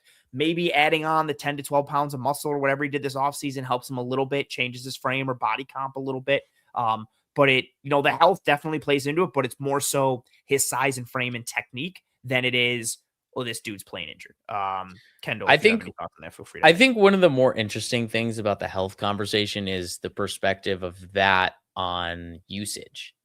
I wonder how much they, put him in bubble wrap because he is injured, and they're like, all right, we're just not going to run to your side because you're injured. Fair. Or we're not going to put you on the field when we're running it because you're injured. You're only going to be on the field because you're good at catching the football. So you'll be on during passing downs. So it really muddies the evaluation as a blocker, but I also agree with the things you said just now about the things that work against him inherently as a blocker. And it's what makes him so good as a pass catcher. So I think it's tough because a lot of the things you're probably drawing from a blocking evaluation perspective are things from his first 2 seasons in the NFL. And we really only saw one moderately healthy season from him, his rookie season. Fair. Right. And in theory, he's developed more as a blocker since then, but the usage of him as a blocker could have been put on bubble wrap. So it's difficult to have that conversation and really give a proper evaluation of it. And ultimately, the people in the building are going to be the people who know, and we will be the people who find out. That's a really good way to put it. I do think the injuries and played a role in some semblance for his effectiveness and for running towards him in that. I just do have a sneaking suspicion that even if he was 100% healthy, they're still not going to really line him up in line, and they're still really not going to run towards him too much, just because I just don't think he has the skill set. No, like, but if you can run towards Hawes, right? Oh, for sure. But they're leaning that way regardless. Fair, but there is, I think, tied into that the same way you're not doing the pass catching stuff and alignments with Hawes like you do Kincaid. You can't do the run blocking alignments that you do with Knox or Hawes with Kincaid. And granted, it's because, well, why would you? You have Hawes and Knox, so you don't need to do that with Kincaid. But I also think even if they didn't have those two guys, you still wouldn't want to do that. Like, I don't see a world where Dalton Kincaid is a tight end that you attach to the formation and you're running duo to his side. They would rather, and I would rather, I'd rather go 11 with Shakir and Shavers and run duo to Shakir and Shavers than I would go 12 with Kincaid and have him be attached to the formation and run duo to his side. And I think the Bills would lean that as well, but who knows? Anything else on tight end? Nah, that's all I got on tight end. Okay. Offensive line. I think this one is largely cut and dry Mhm. We do have a bonus, but I'm assuming the answer is 2025. Yes? Yeah, Okay. 2025 for sure. Yeah. Okay. Bonus question. How worried are you about the left guard spot? If you had to put a worry level on it. David Edwards got paid in New Orleans. Good for him. He deserved it. Several small contracts. I mean, if you think $2 and $3 million is small, um, took those with the Bills, went and got paid like 15 million bucks a year to go to the Saints. Good for Good for him. him, man. Now, yeah, absolutely good for him. Good dude, really smart, good blocker. Cromer disciple came in, sixth offensive lineman, then became the starting left guard. Phenomenal. And now he goes to Saints. He gets paid. He's gone. Ryan Vandermark also gone. But now you're looking at that left guard spot and kind of this worry level for it. You bring in Austin Corbett. You've got uh where am I? Friggin' Alec Alec Anderson? Anderson. Oh my god. I was like, what is happening to me right now? Because I'm going off my notes. So largely you've got Alec Anderson, Austin Corbett. Outside chance, maybe they took Jude Bowery because they want him to play guard, and maybe he functions or factors into that left guard battle a little bit. But worry level, scaling 1 to 10, however you classified it, your worry level for the left guard spot as we approach this season. I feel like if I have to put it like 1 through 10, I probably would put it around a 4 or 5. Like, I'm not Okay. overly worried. I am expecting like an onboarding process. Like, I'm expecting it really not to feel comfortable until call it week 6 Mm. ish. Um, yeah, like there's going to be a learning process. I think the thing that worries me the most is that I don't feel overly confident in a single one of the potential candidates to fill, Mm-hmm. right? Mm-hmm. Like, I Mm-hmm. don't feel overly confident in Anderson. I don't feel overly confident in Corbett, but like, Mm-hmm. I feel confident that there will be an answer, like a sufficient enough answer between Anderson, Corbett, Cushenberry, Reed Adams, Bowery. Like, I think one of them will prove themselves to be sufficient. The thing that worries me and why I would say I'm probably at around a 5 out of 10 is because how many times are we going to have to try a guy to figure out who the sufficient guy is?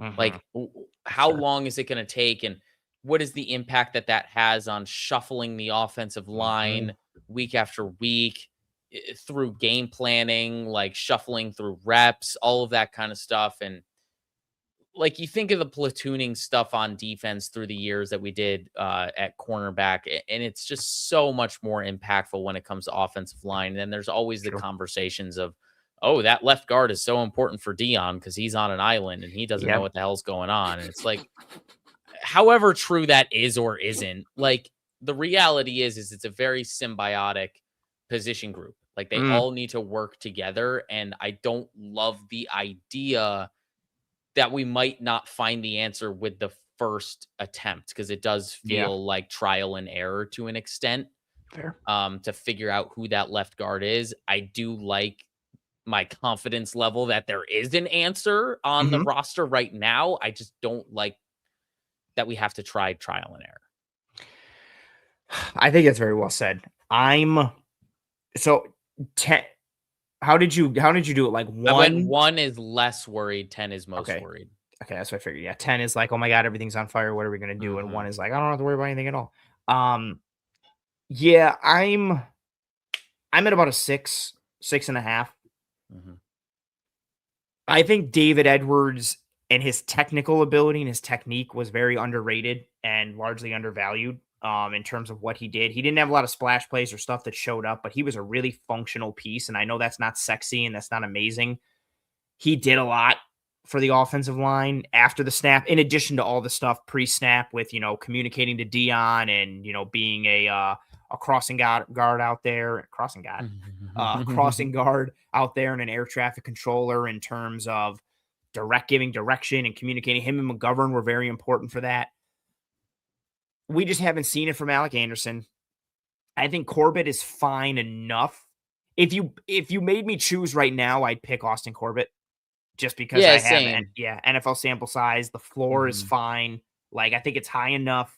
There isn't really much of a ceiling, but he's an NFL starting caliber offensive lineman. And if Austin Corbett is your 5, is your weak point, Right. I think you're fine, Mm-hmm. right?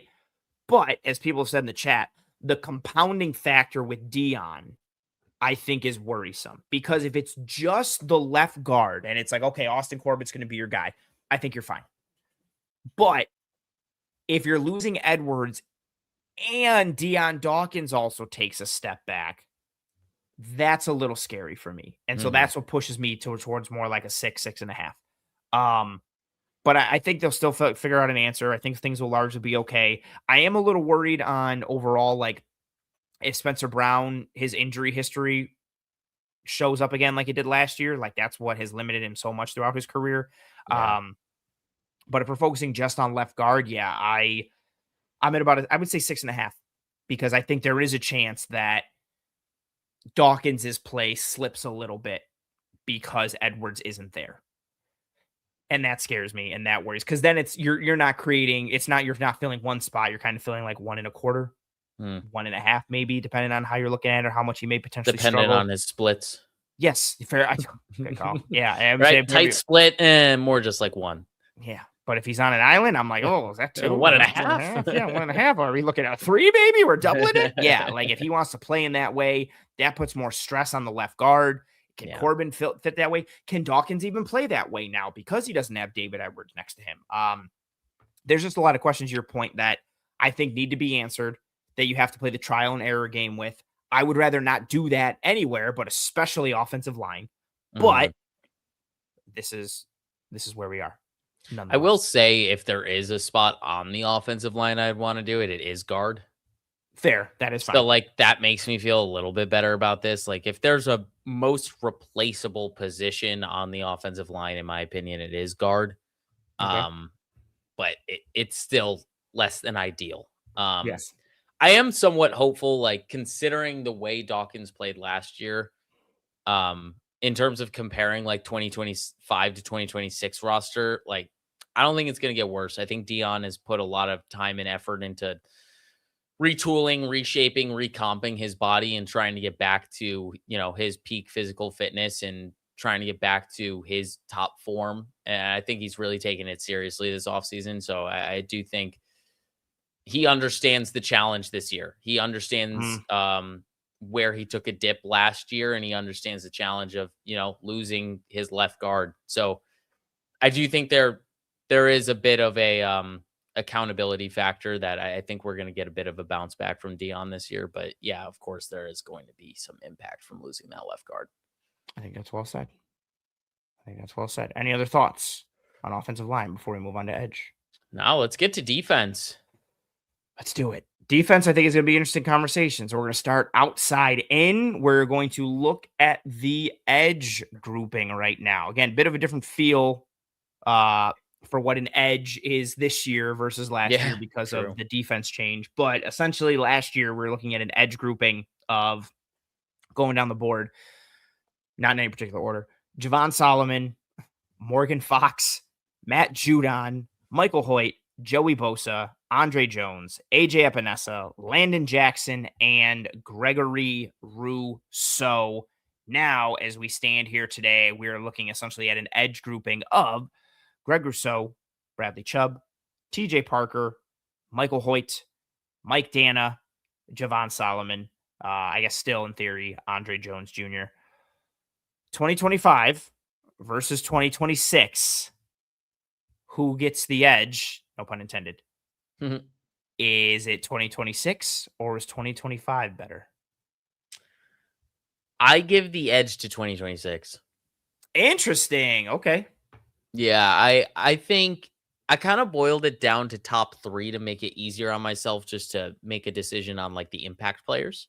Okay. And when you're comparing it, it's Rousseau to Rousseau, Bosa to Chubb, and then Epinesa to Parker. Okay. I think Bosa to Chubb is obviously, it's pretty tight. You're looking at like the 1-year mercenary versus a 1-year mercenary side to 3 years. Fair. Chubb is a better run defender. Bosa, the better pass rusher.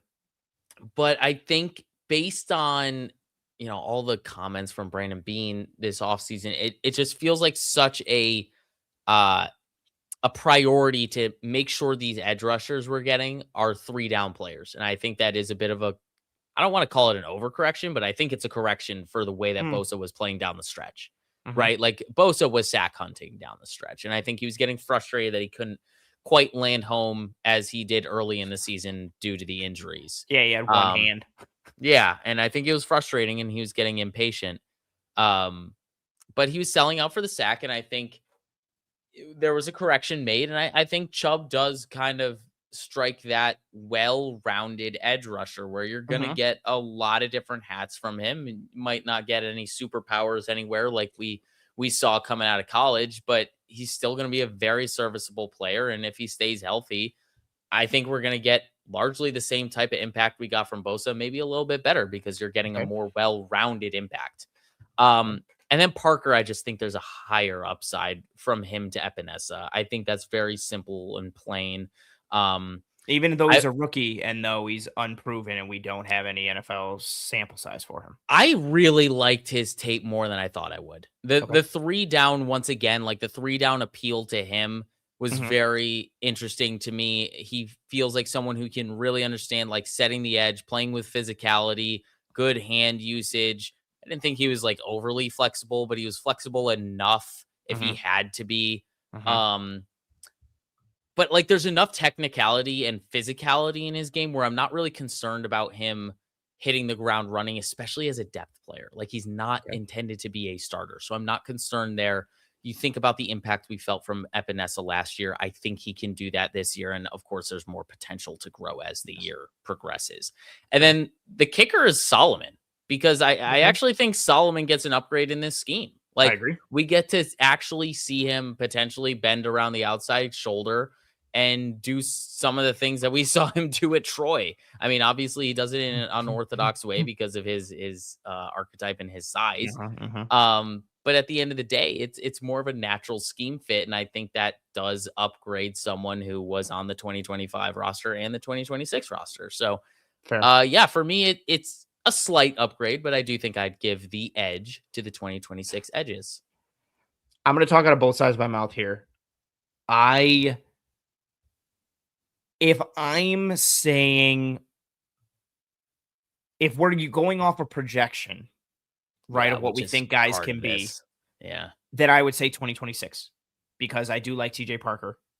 In the room, I do think Solomon gets a schematic bump or a player. Yeah. I'm trying to think a buff or a boost like from We get a update patch on a video game. We yeah, I'm thinking something like that, or like the he added like anti-nerf. yeah, or I'm playing a bunch of Ghost of Yote, so I'm thinking like you added like a major or minor charm slot for him because it's like, oh, like when playing in a 3-4 as an outside linebacker, like +2 speed off the edge or +2 Plus 2 effectiveness. I'm like, ghost move. that's a oh my god, that's even better. +2 ghost move. Yeah. +2 to your melee. And I'm like, yeah, I want that. So I think there is potential for it to be better. If and again, tying in Jim Leonard and the scheme and structure. So if we're adding that and talking that, yes, I think 2026. On paper, I'm going to say 2025. Mhm, Um, one, because Parker is unproven. We don't know. mhm. Two, again, Solomon, it's the projection piece. Um, Hoyt, I think, is a I big forgot piece, to mention Hoyt, yeah. right? Hoyt, I think, is like when you were saying the kicker, I was thinking, oh, you're going to say Hoyt, and you said Solomon. Hoyt is one He for is the me kicker. because if Michael Hoyt is healthy, You need well, 8 quarters from Michael Hoyt, right? and you're getting more than you got from it. If Michael Hoyt was healthy this year and didn't have that injury, I Yeah. think he gets the biggest bump and boost of anybody on the Bills defense from Jim Leonard now being the defensive coordinator. I think Yeah, I'd buy that. Cole Bishop is in the conversation. I think it's Michael Hoyt. Yeah, I This see where you're going. defense, Hoyt fits this defense, and this defense fits Hoyt. I was so excited for them to get Hoyt because I thought last year, because I thought that meant Yeah, we were gonna do more of what we're yes, thinking more yeah, odd yeah, fun stuff, more movement, more games, all these things. yeah. And now it's like, well, that's already the defense. So this fits even better. But is he going to play week one? Maybe. If he does, what semblance of himself is he? Coming back from a torn Achilles, Mhm. you're usually not yourself until the second year removed. So I don't expect to see 2025 Michael Hoyt until maybe the end of 2026, but more likely 2027. So 2026 is up in the air. I don't know. Mhm. Um, and then Chubb, I think Chubb is the better run defender. However you grade it overall, he's a better 3-down player as well. But however you grade that overall versus Bosa as a rusher and what Bosa was early on,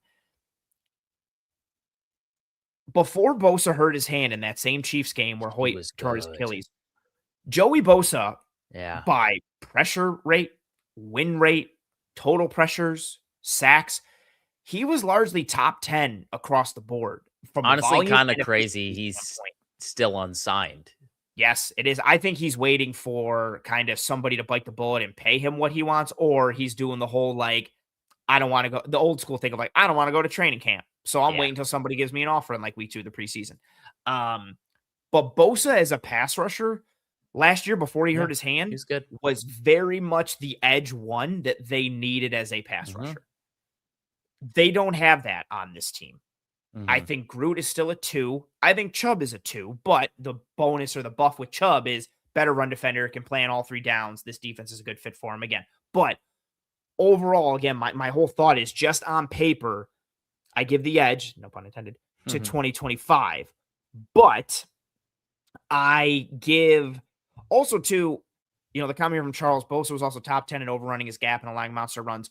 Some of that is also, I agree that his gap, his play off the edge was very inconsistent and poor at times.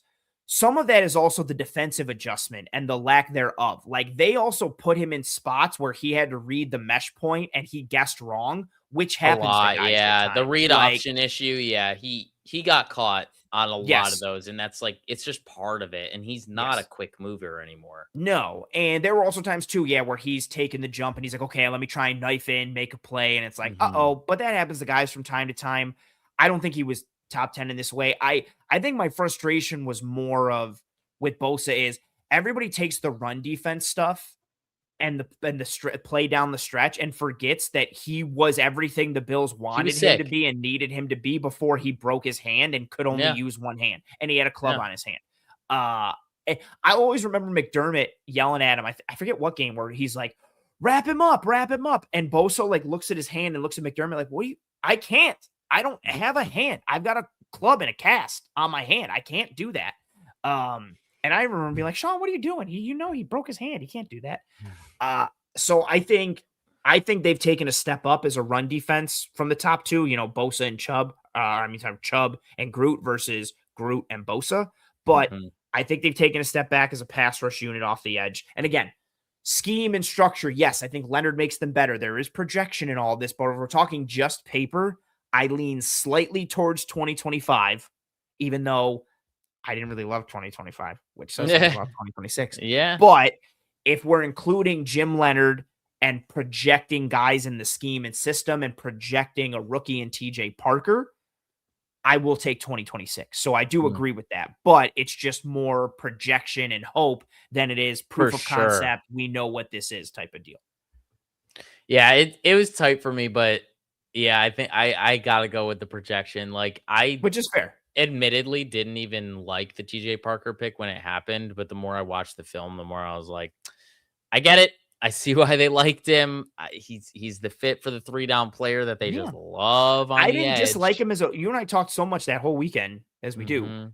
I didn't dislike him as a prospect. I just disliked the archetype staying in that mold. But I was like, he's a good player, like high floor, plays all 3 downs. I said it to you. I was like, he's the type of dude who's going to play in the NFL, barring injury. Yep. He's the type of dude who's going to be in the NFL for like 7, 8, 9 years, and he's just going to be a solid, high-end edge 3 or mid-tier edge 2 for like the entirety of his career. And he's just going to be a really useful player down in and down out. And I was like, that's awesome to have.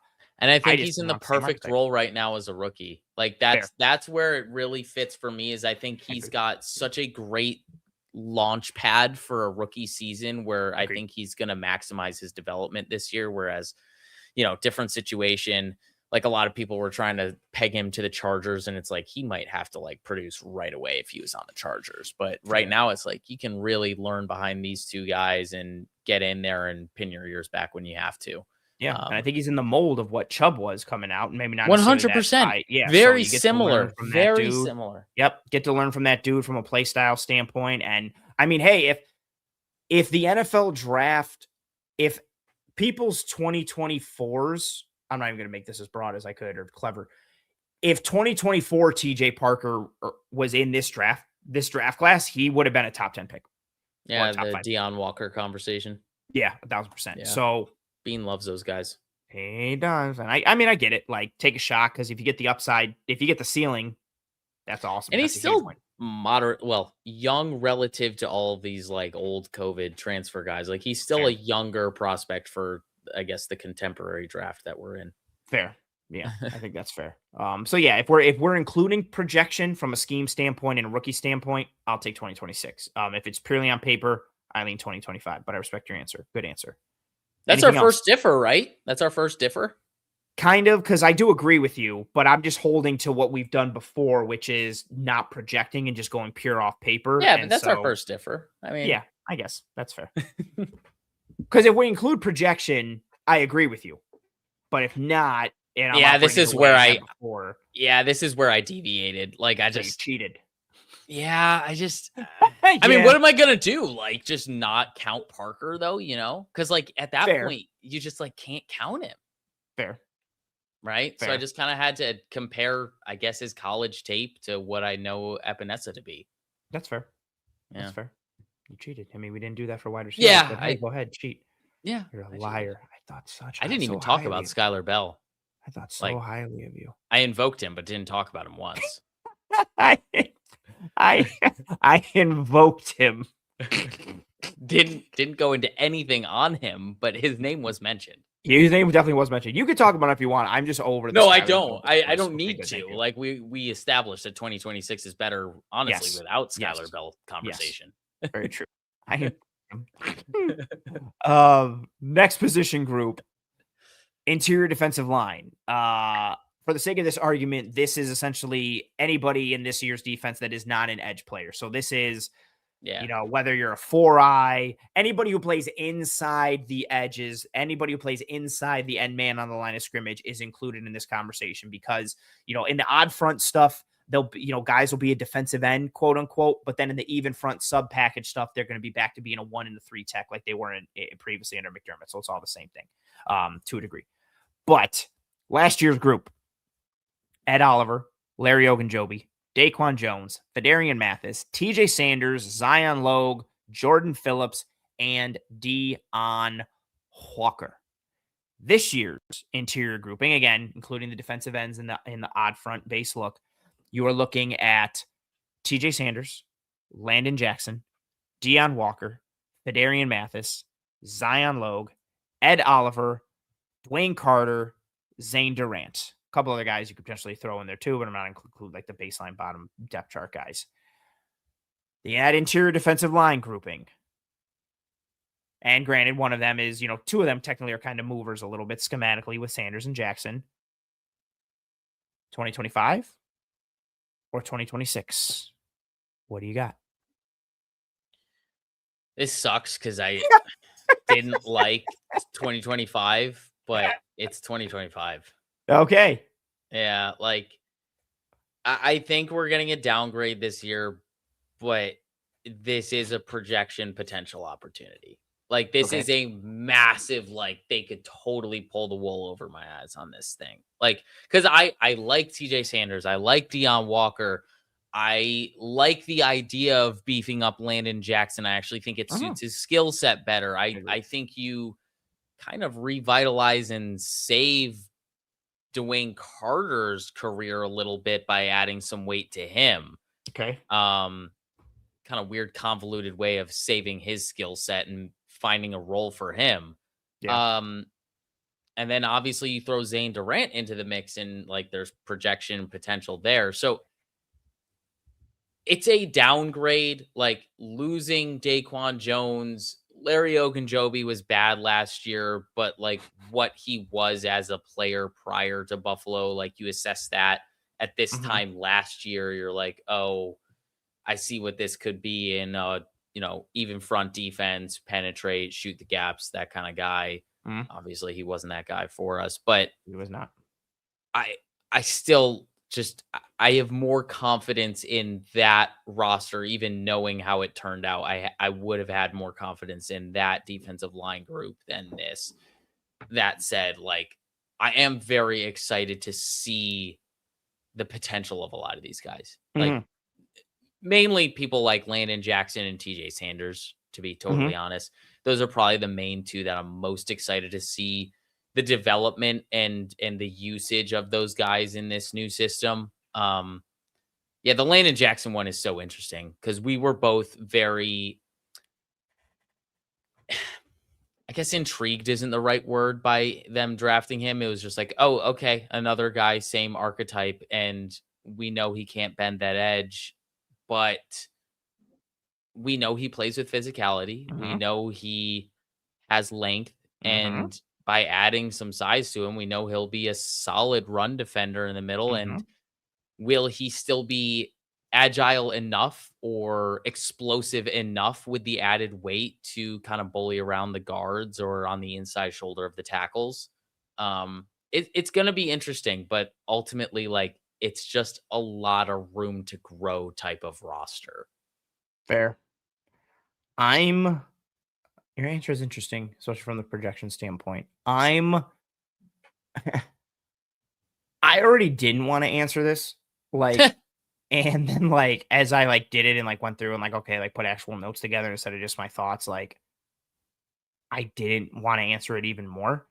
So much of this is, again, projection based, but you could make the case either way, right? Like, you can project and say, like, this defense might actually help TJ Sanders and Landon Jackson. Ed Oliver Right. could be even better in this defense, and all these guys, right? Like, or TJ Sanders could struggle a ton like he did last year. Hmm. Or the high cut and lower body stiffness of Landon Jackson might still be an issue. And maybe Hmm. he can't maintain that weight and play at the NFL level and go on from there. Like, because he still hasn't played NFL competition because he was out all last year.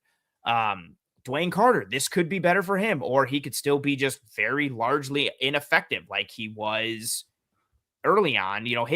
He was at best at Duke when he was like 290, two hundred I ninety-five know. pounds, It's and he was a wild. pure one gapping, penetrating three tech.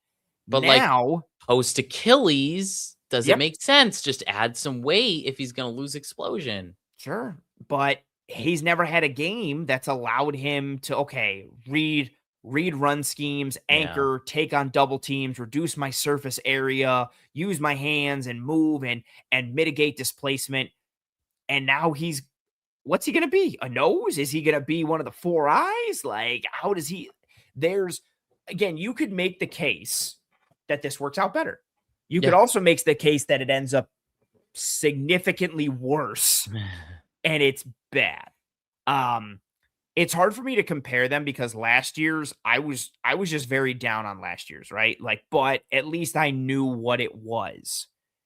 This year's, I don't know what it is, but which again has some hope because it could still be good, but it could also still be really bad. And I I worry about having the interior defensive line in particular. It goes with really just what I've said a lot about the Bills defense and Leonard and everybody they've added this offseason. I'm just worried about the key to the Bills' defensive success consistently having to be Jim Leonard pressing the right buttons and pulling the right levers all the time, which is really like what it is. If you're going to play a movement-based defense and it's like, "Hey, we're going to get this matchup. Like, I'm going to create this matchup for this guy. I'm going to call this run blitz, this run stunt, this call, that call," right? Like, that could all work. That's just a hard way to live. It'd be nice Yeah. to do that, but also still be able to be like, I got these two guys in there. Nobody's moving those guys. They know how to play the run. That's not happening. I can put them in on early downs. We're good. To constantly have to use a movement based defense to stop the run and cut off areas of the field and try and blow this up, penetrate this, go from here. It's just hard. Is it impossible? Nope. Can it be done? Yep. But I feel like their best chance of success is relying on Leonard to push all these buttons. And Charles says, "Ant, we don't have Miles Garrett or Chris Jones. What do you expect?" I'll tell you what I expect. I expect them to add some guys who are cheap and cost effective who can stop the run, which is easy. Again, and I shouldn't say easy, right? I don't Well, know. they had the They opportunity had the with Caden opportunity to. McDonald. It's not even the draft. The guys are available in free agency too. Brandon Bean Yeah. has said year after year, oh, like the run stopping interior defenders, Those guys are We easy to can find, get and them. those guys Yeah. are cheap. We can get those guys. Then why haven't you? You've constantly been pushed around on the interior. You haven't addressed that in one way. I'm not saying they had to go out and trade for Yeah, Vita get the Vea or superstar, go right. get Jordan Davis or go again. It doesn't even have to be a mammoth guy. I'm not even looking for a big dude. Poona Ford is really good against the run, and he's a small little bowling ball of a man.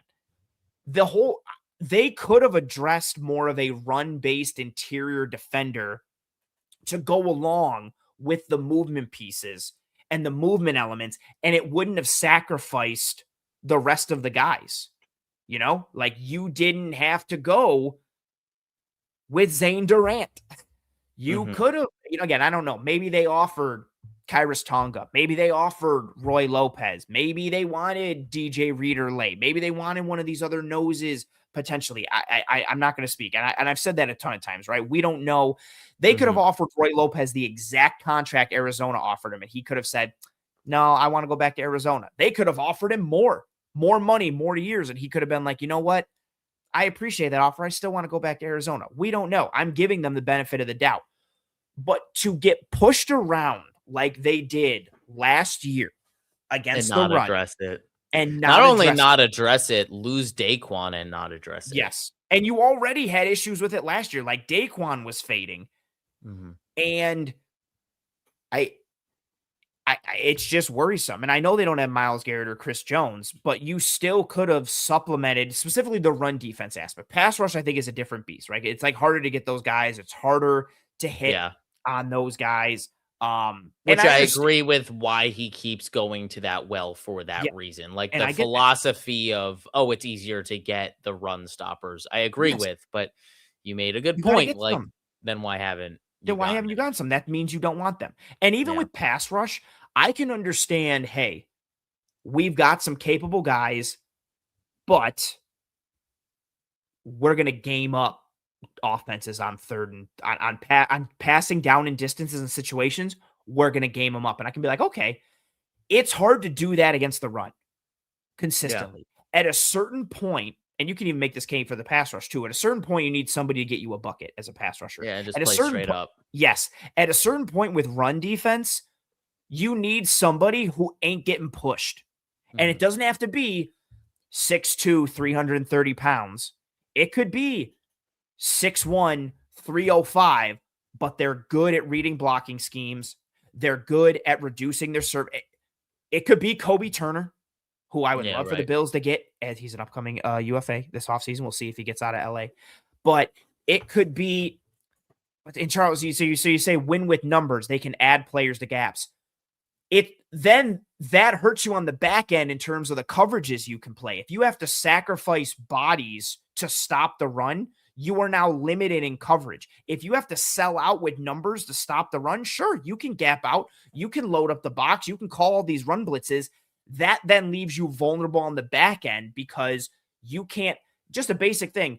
You want to walk down. Okay, cool. We're going to walk the safety down. If you don't have two safeties on the back end, you can only play cover one and you can only play cover three. You can only play two coverages. That's it. And that's just one small example. You can win by gapping out. It just limits you on the back end in terms of what you can do and also makes you more predictable and it gives you a tell. If teams know, well, we can just run on them all day unless they run blitz us or walk a safety down, then yes, you could disguise it a little bit or try and time it. But again, it's all these variables and moving parts where you have to push the right button at the right time to get the right result. And if you don't push that button at the right time and they call a run play that takes advantage of where you brought the blitz from, or you blitz thinking it was going to be a run and it's actually a play action pass, and now there's nobody in the second level, all these things kind of compound. My issue with it isn't that like the interior defensive line, I don't think it makes them a horrible defense. I just think it limits what they can be. If Mhm. I'm a defense, I'm always trying to play rock, paper, scissors and be able to throw rock, paper, and scissors. But if you're playing rock, paper, scissors and you can only throw paper and scissors, you limit your odds of winning. Because what happens if you come up against somebody who throws scissors? Oh man, we can throw rock today. You can't because you can't throw rock. So what do you do? And it just gets worried. Same thing with my analogy too is always like the baseball lineup. Like, can you win with all power hitters? Sure. Can you win with all hitters for average, doubles and singles and steal bases and, squeeze plays and small ball? Sure. It's hard to only win that way. Yeah. That's why you need a lineup where, hey, we got some guys who can hit for average. We got guys who get on base. We got guys who hit for power. You need to be able to be whatever you need to in order to beat an opponent. I don't think the Bills have that. Now, does that mean they can't win? Absolutely not. They still could win. It's just a hard world to rely on Jim Leonard to push the right buttons and do the right things all the time. Now, the caveat to all this, Kendall, is like what we talked about. If these guys take a jump, if TJ Sanders takes a jump, or if the scheme fits him better, or if Jim Leonard uses him better, or if Landon Jackson takes a jump, right? Guys could take jumps individually and or Leonard scheming them up better and using them better. I just think at the end of the day, a lot of it comes down to Jim Leonard pressing the right buttons at the right time. And that's just hard, not just for Jim Leonard, but for anybody. Like, to ask somebody to constantly press the right buttons in the NFL, especially when you get down the stretch towards the end of the year, that's hard, man. That's hard. The more you talk about that, the more it makes me feel like Jim Leonard, and I said this early, he really prioritized the secondary. I agree. He knew what this defense needed to get to what would be optimal for him and his system. And I think he knew the engine for it starts in the secondary. Fair. And he can work with, what they got or marginal additions here or there on the defensive line, but they can get the type of bodies that they want for the defensive line next year. Yeah. And again, there's some, like we talked about earlier, right? To make all these changes or to make even some of them was hard this year. Financial limitations, draft allocation or draft capital limitations. It's hard to get all that done. And again, I don't think this means it's bad, right? No. I would like it a bit more if there was some more well-roundedness to that lineup on the interior instead of, I think you have more questions than answers. Now, those questions could end up being really good answers. Those questions could be worse answers, right? There is a chance Jim Leonard is calling great games and the Bills are winning with movement and attacking-minded nature and everything's working out. There's also a chance that they're getting caught out with all this movement and everybody's getting pushed around. And then we're sitting having the same conversation again. Right. But yeah, I think they're overall, I didn't love 2025. I don't love 2026. No, I don't like either option. I'll give it to 2026 if I can include Jim Leonard and projection because I believe in Jim Leonard. So you cheated. Just on paper. Yeah, I would cheat for this one. Just on paper. Yeah. I guess I would take 2025, but I really just disliked this option. I disliked this part of the exercise. I just wasn't having it at all. Claude says, if the Bills drafted Kristen Miller or Big Citrus, would you feel the same way? I'll let you answer first, or I can answer first if you want to compose yourself. I would definitely lean 2026 if either of them were drafted. I had a different scenario, but I want you to answer first. No, I want you to answer this first, and then I'll pitch my separate scenario. Yeah, I 100% would feel differently, and I would feel much better about 2026. Because, again, it's not even, especially if it's Kristen Miller, but I liked both of these prospects.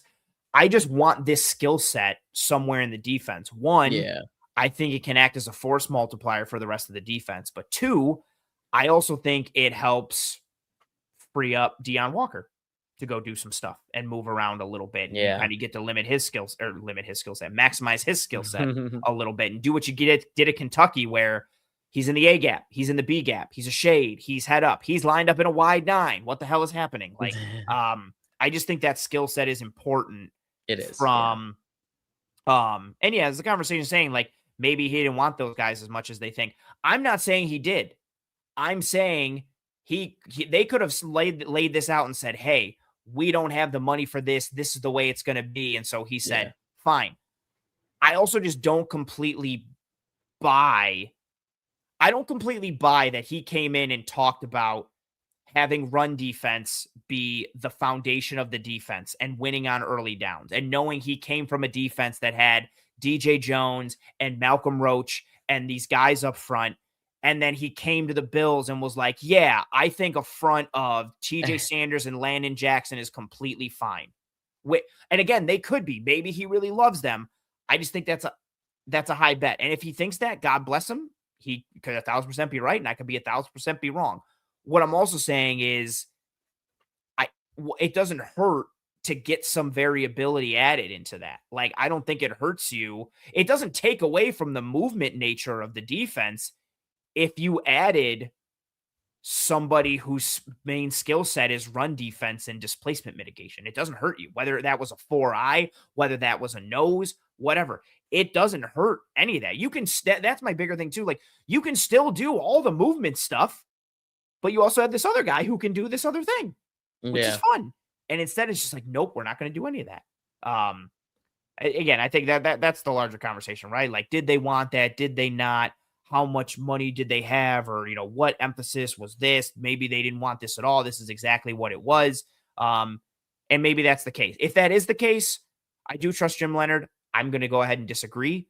I still think you need those type of bodies and that skill set in there, but to each their own. And again, Jim Leonhard, he's a confident dude. He might sit there and be like, I don't care. Get some dudes off the street. I can press the right buttons and pull the right levers at all the right times, and we'll be golden. Right. Hypothetically, would you go back in time if you could swap out D. Alford for insert same amount of money for a nose tackle type skill set here? Would you do it? Oh, man. Right? Knowing what we know of the secondary now, who else could play the nickel? Would you make that swap? It's tough because I think I don't think there's one player that can holistically do all the nickel stuff you need completely. You have some guys who can do the big nickel stuff, and then D. Alford who can do the small nickel coverage stuff. And when you add all of them together, you can play chess. Nickel. And you can play nickel. Correct. So I think Alford is important. I know. That's why I posed the question. So Alford is important, but yeah, I would trade him for a nose of similar ilk, and then I say, okay, if there's a shifty slot wide receiver, he's gonna beat us. Or do I get the opportunity? Do I get the opportunity to still address the nickel spot? Like, can I draft a nickel in the draft? I guess hypothetically, yeah, because you would have made that signing earlier. Yeah. But I guess I was posing the question as like just if it's a whole no matter what, just a complete 1-for-1 swap, like roster is exactly the same, just changing Alford for, call it Roy Lopez, Yeah, because it's tight. I know this is tough. Oh man, well, if you're gonna throw my boy in there, Roy Lopez, I'm picking Roy Lopez every day. Well, it's just weird though because they built the nickel in the aggregate this year. That's fair. Yeah, well, good way to put it. It's what I would probably say yes, because I think that interior spot of that D-line spot is a hole now. Whereas if you get rid of Alford, part of it is a hole, but not the holistic thing. And I think you can still cobble together enough usage out of a Chauncey Gardner, Cole Bishop nickel. Maybe Jalen Kilgore. I don't want to put a lot on the Kilgore. I feel like that's a lot. That's the thing, right? I feel like you're taking away from everyone's strength by not having D. Alford. No, he's a decent straw that stirs the drink. Because again, they put together the nickel and the aggregate. Sneaky. So if you take away part of the aggregate, you lose the totality. So Alford matters. Like, again, a lot. They are going to play more base defense, but they're also going to play a bunch of nickel. But what kind of nickel are they going to play? It's going to be dependent upon the opponent they play. D. Alford might get 20% snaps this week. He might get 65% snaps next week. Like, it might be, more big nickel this week. Who is it? Where is it? How is it? That's a really good way to posit it. Oh boy. Yeah, I would probably make the swap, because even though I lose Alford, I still have some semblance of the aggregate still there, whereas it's just one hole that is vacant and vulnerable from a defensive line standpoint. Oh, what about you? Would you do it? That's the answer. It's a deep breath and a sigh. I don't think I would, because I don't like what it forces me to do with Kilgore in year one. Oh, that's fair. But see, here's my other answer though, too, is like, it doesn't have to be that. It didn't I have feel to like be it all does. or I nothing. No, no, no. feel like I mean this idea oh, of like you can oh, yeah, only yeah, yeah, have, yeah, yes, you know, yes. if it has to be this swap, they could have addressed the front from a run defense standpoint Yeah, and still found another competent nickel, or they still could have D. Alford and still could have addressed the run defense piece up front. Like your yeah. exercise obviously is a specific thing. What my issue is like it didn't have to be this in real life. Like it I could have know. been I both. know. Why not both? It's that little girl in the meme. Like, Yeah. why not both? Um, yeah, I that's a good one. Man, I didn't realize I was gonna bang the tip pound the table so much for D. Alford and his importance in this defense, but that's what happens when you build a nickel in It's the aggregate. sneaky, man. That is real It's sneaky. I like sneaky. that. It's a domino effect. I like that. I like that. Interesting. Um, oh, sorry. Anything else on interior defensive line? Now let's move to I'm linebackers. gonna call it. I'm gonna call it a push, and I dislike both. Yeah, But I'll play the upside of Leonard in the scheme, I am and still I am intrigued. hopeful. Yeah, Yeah. I'm hopeful. He maximizes everyone, and he does push the right buttons and pull the right Mhm. levers, which he is capable of. Again, this is for me. He is the prince that was promised, as I've been talking about for 3 or 4 years. Linebacker. Again, a little bit of a different structure this year, but we're looking at the linebackers last year. Shaq Thompson, Matt Milano, Balin Spector, Joe Andreessen, Terrell Bernard, Jimmy Charlo, Dorian Williams, Keonta Jenkins.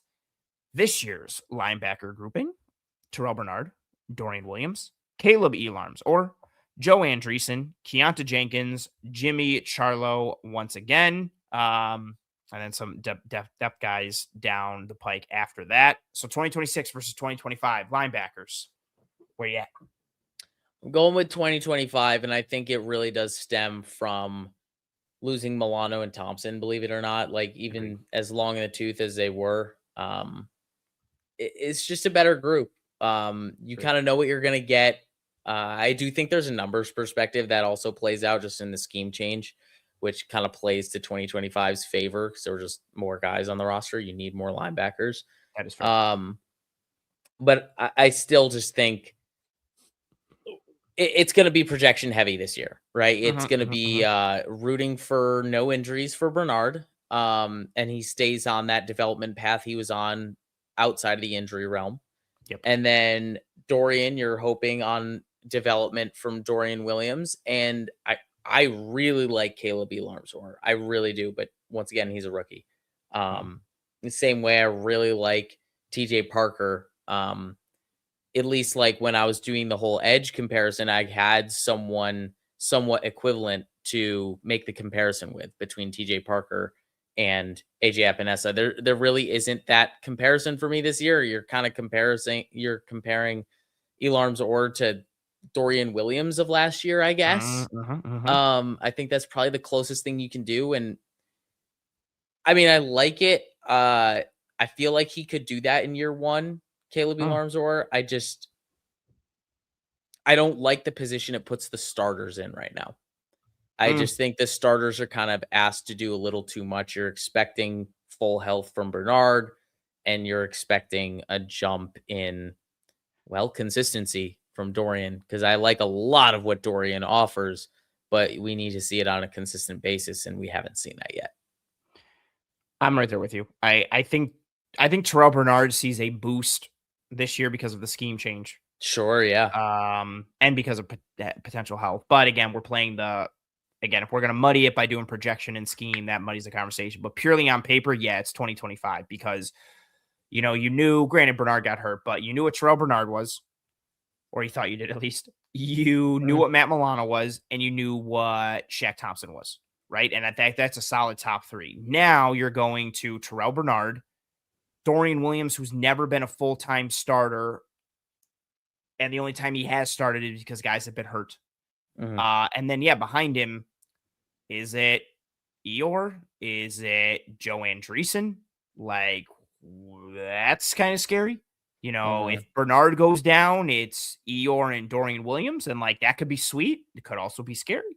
I think it's 2025 just from a known quantity standpoint.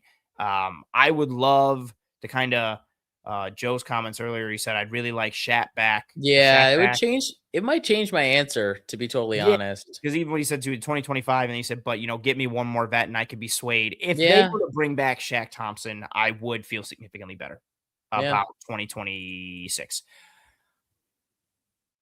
I'd probably still give the slight edge to 2025 just because this year's top three would be Bernard, Shaq, Dornian. Last year's was Bernard, Milano, Shaq, and I think that's still somewhat of a known quantity, or not even. It Yeah. is a known quantity. Yep. Dornian still, as much as we may hope, is still projection.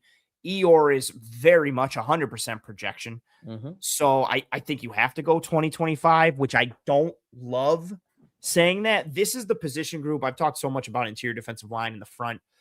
Linebacker was one that I really expected more. I expected more dynamic skill sets to be added. I expected a Leo Chenal, a Caden Ellis, somebody who off ball, blitz, downhill thumper, walk down, end man on the line of scrimmage, can also line up as an edge and an even front and rush one on one against a tackle. A little more of the Wisconsin flavored Mm. defense stuff that Leonard did, where it was like Herbig and Van Ginkel and Chenal and these guys there, Zach Bond, like all these types of guys. I thought we'd get more of that, or at least I hoped we did. They did not. It's very much just kind of the same linebacking core that they had last year, minus Shaq and Milano. So I think you go 2025. But I do think the scheme change gives Bernard a boost. And if he stays healthy, he could see a major uptick in production. Anything else on linebacker? So you don't see as much versatility with Elarm Zor? I think there's potential for it, but I've never seen it in the NFL as practical application. Yeah, fair enough. Fair I enough. I like him as a player. I like the hand usage. I like the speed. I like the movement. Um, I have more questions for him than I think other folks do at this point. Like I liked him where they got him. He was Mhm. again. I hate to say this because mock drafts hold no weight. But he was a guy in every mock draft I did that if he was there in like the fourth or fifth, I was like, great value. And I'd select it every time. Like I'd take him every single time. Yeah. Um, I do think he has some capability, some walk down, Ed man on the line of scrimmage stuff, can play the run, can blitz. Because of his speed, he can cover and match up on guys, match coverage stuff, man coverage stuff.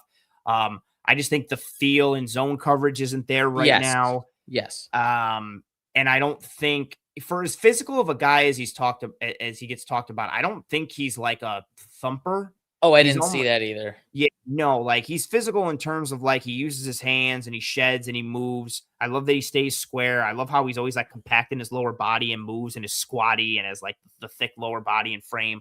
Um, I'm hopeful for him, but he's just complete projection because we Yeah, have he's projection right now. Okay. Okay. The way you initially talked about him, I was like, ooh, he kind of sounds lower than I thought you would be on this guy. But yeah, no. He's a rookie. He's a fourth round rookie. We got to wait yeah. and see. If Yeah, you told me right now, like, okay, someone's got to play meaningful snaps for you in 2026, and your options are Eeyore, Milano, or Shaq, I'm going to take Milano or Shaq because I know these guys have started the NFL. I know what they're sure. going to give me. Elam Zor could be better. He could also be like way worse, and I don't want to play that game of like, I don't know what he's going to be type of deal. Okay. Fair enough. Yeah. All right. Anything else on linebacker? No. I'm good on linebacker. Cornerback. Last year, essentially a very, very similar group, kind of. Well, actually, there's some decent changes. Brandon Codrington, who counts as a corner, but Max Hairston, Dane Jackson, we'll include the nickels in this. So Dane Jackson, Taron Johnson, Tre'Davious White, Christian Benford, Dorian Strong, Bills waiver wire legend, Hmm. Jamarcus Ingram, Cam Lewis will throw in there as well. This year for the Bills defense, we are looking at Christian Benford, Max Hairston, Davison Igbinosun, technically in theory, Dorian Strong, Toriano Pride Jr., Daryl Porter Jr., and then Bills legend D. Alford, who we talked about earlier. And then you can throw Corey Couch in there. If you want to throw Jordan Hancock in at nickel, you probably should now because it looks like safety isn't going to be the spot for him. Corner, 2025 or 2026? You know, I had 2026 initially, and I'm starting to entertain 2025 a little bit more, but I think I'm gonna land 2026 and just give it the caveat of like this is a lot closer than I initially thought it was. Okay. Um, and I think a lot of that is really just Trey White. I really do think a lot of that is just how Trey White played last year was really solid. I know he Yeah. started slow, but he really came around. Um, and then yeah, I think ultimately landing on 26 for me comes down to, I mean, a lot of the projection. It is. I mean, that's the reality. Like all of these defensive conversations are going to be very projection based because of all the defensive additions that were made, Mhm, and mhm. then obviously the scheme change. But I think they're so young. There's a lot more depth than there was. I mean, it's weird because last year, like, there was depth before Dorian Strong's injury. It's Um, weird because, like, so this year you have the projection of, Davis and Igbinosun.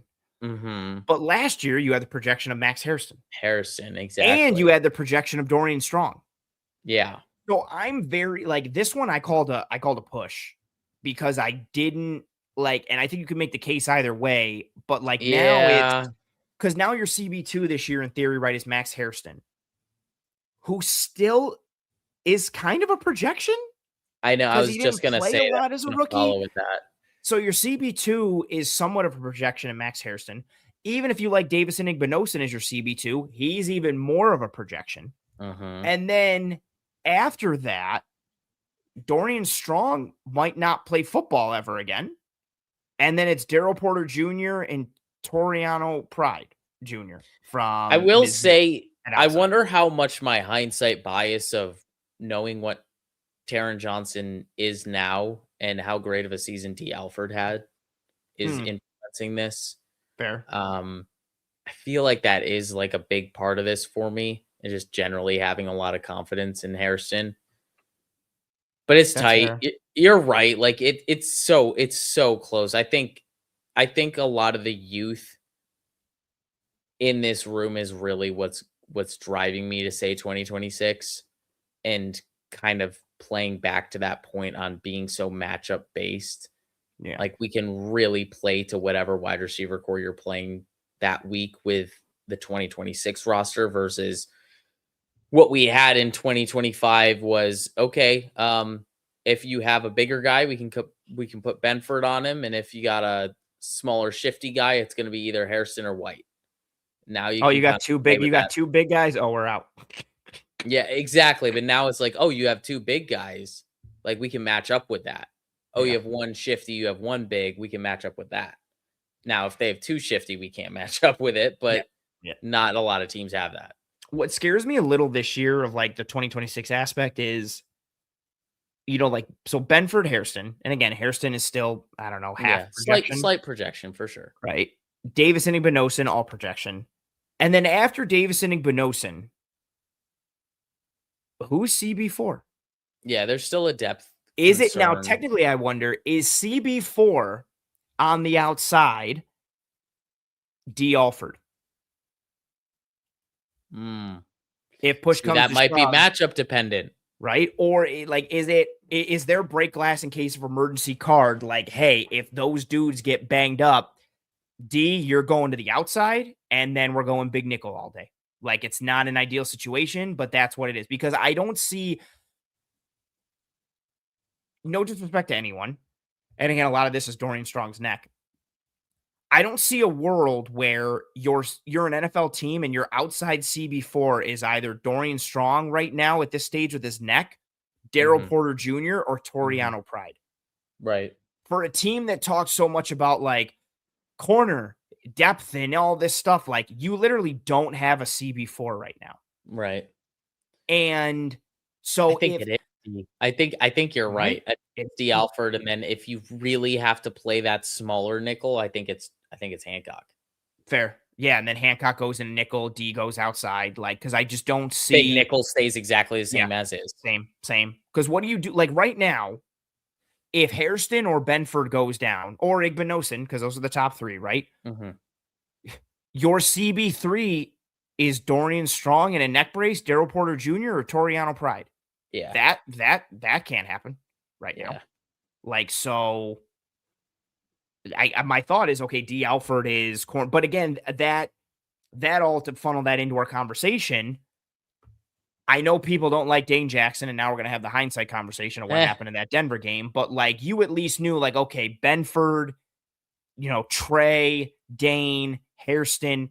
There was more answers in the top 4 last year. You may not have loved them, but you at least had some semblance of an answer. Now, again, right. if we're playing the projection game, yeah, I would take 2026. But my whole point with this, and why I called it a push, was just like really looking at it and being like, CB4 is kind of scary. And then, Yeah. like, again, corners get hurt, and being even talked about it, like, oh, we had corners that down at the end of the year, and also corners get hurt all the time. That CB4 can become CB3 in a quick hurry. But Yeah. what? You don't really have a CB4. So that means you don't have a CB3 if somebody goes down up top. So it's got to be D. Alford.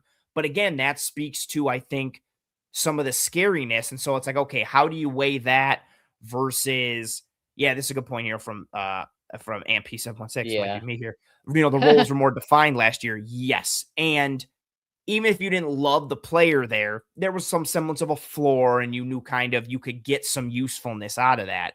This year, it's like, oh, and yeah, to RJ's point, if they sign Trey White right now, I'm Yeah, it's cool, golden. 2026. I'm No golden problem. all day. Then your top 4 is Benford, Hairston, Trey, Igbinosin, or whatever combination. I don't care. Mhm.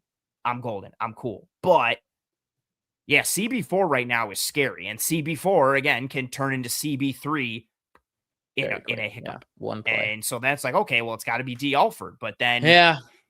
that's why I called it a push, because I'm like, oh, it's 2026. But then I'm like, oh, I actually think it's 2025. But then I'm like, if we're looking at it in totality, I don't really know. And Yeah, I this think is that, and exactly why I almost flip-flopped, is what yeah, you're going through it, what you just yeah. said.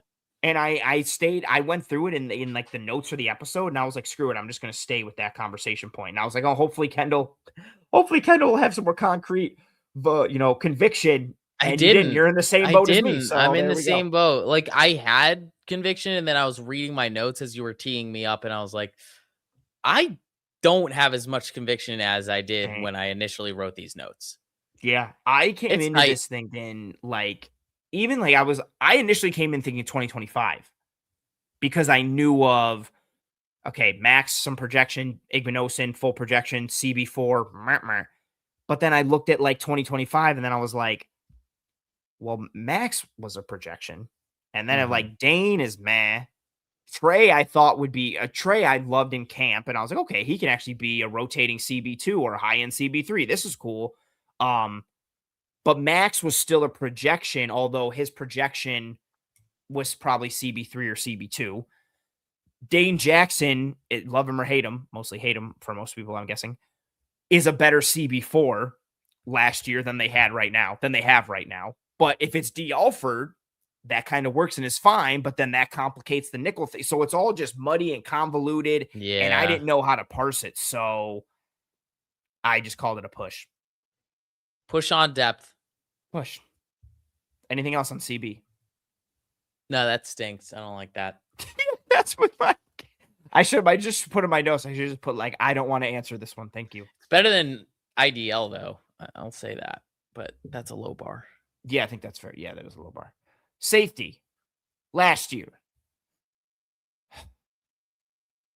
Darnell Savage, technically Jordan Hancock as well. But Darnell Savage, Jordan Hancock, also maybe some Cam Lewis, uh, DeMar Hamlin, Jordan Poyer, Taylor Rapp, Cole Bishop, Sam Franklin, largely special teamer.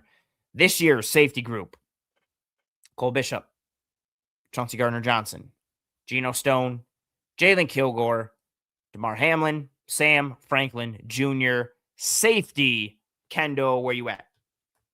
It's probably the easiest one on the Yes, entire defense, I but yeah, agree. 2026. All day.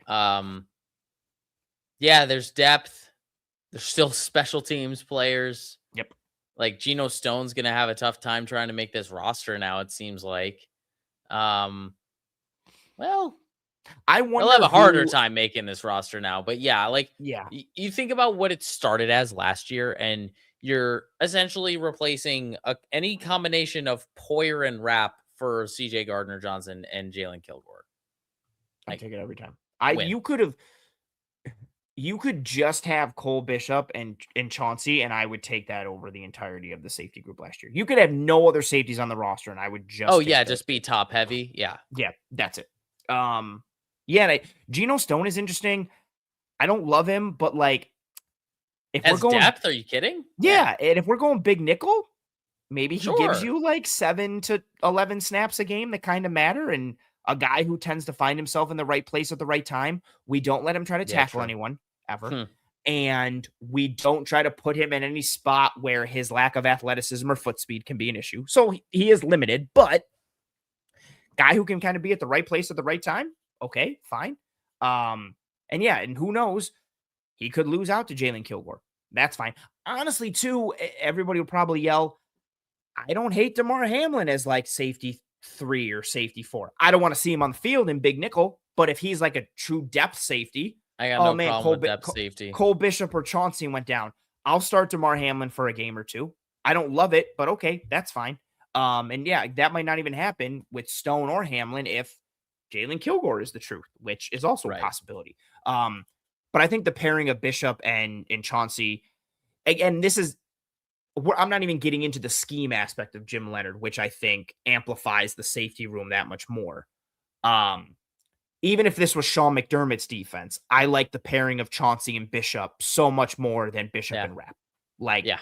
it's just so much better. Their skill sets, how they complement each other, how you can also interchange them. That alone is enough for me to say, yeah, 1000%. And then, yeah, Jalen Kilgore, legend of my college football 24 dynasty team that went back to back with the Natty.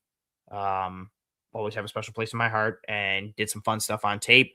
This safety room is just with Chauncey alone. Immediately, I'm like, oh, it's better. And then they also do have some functional depth after it.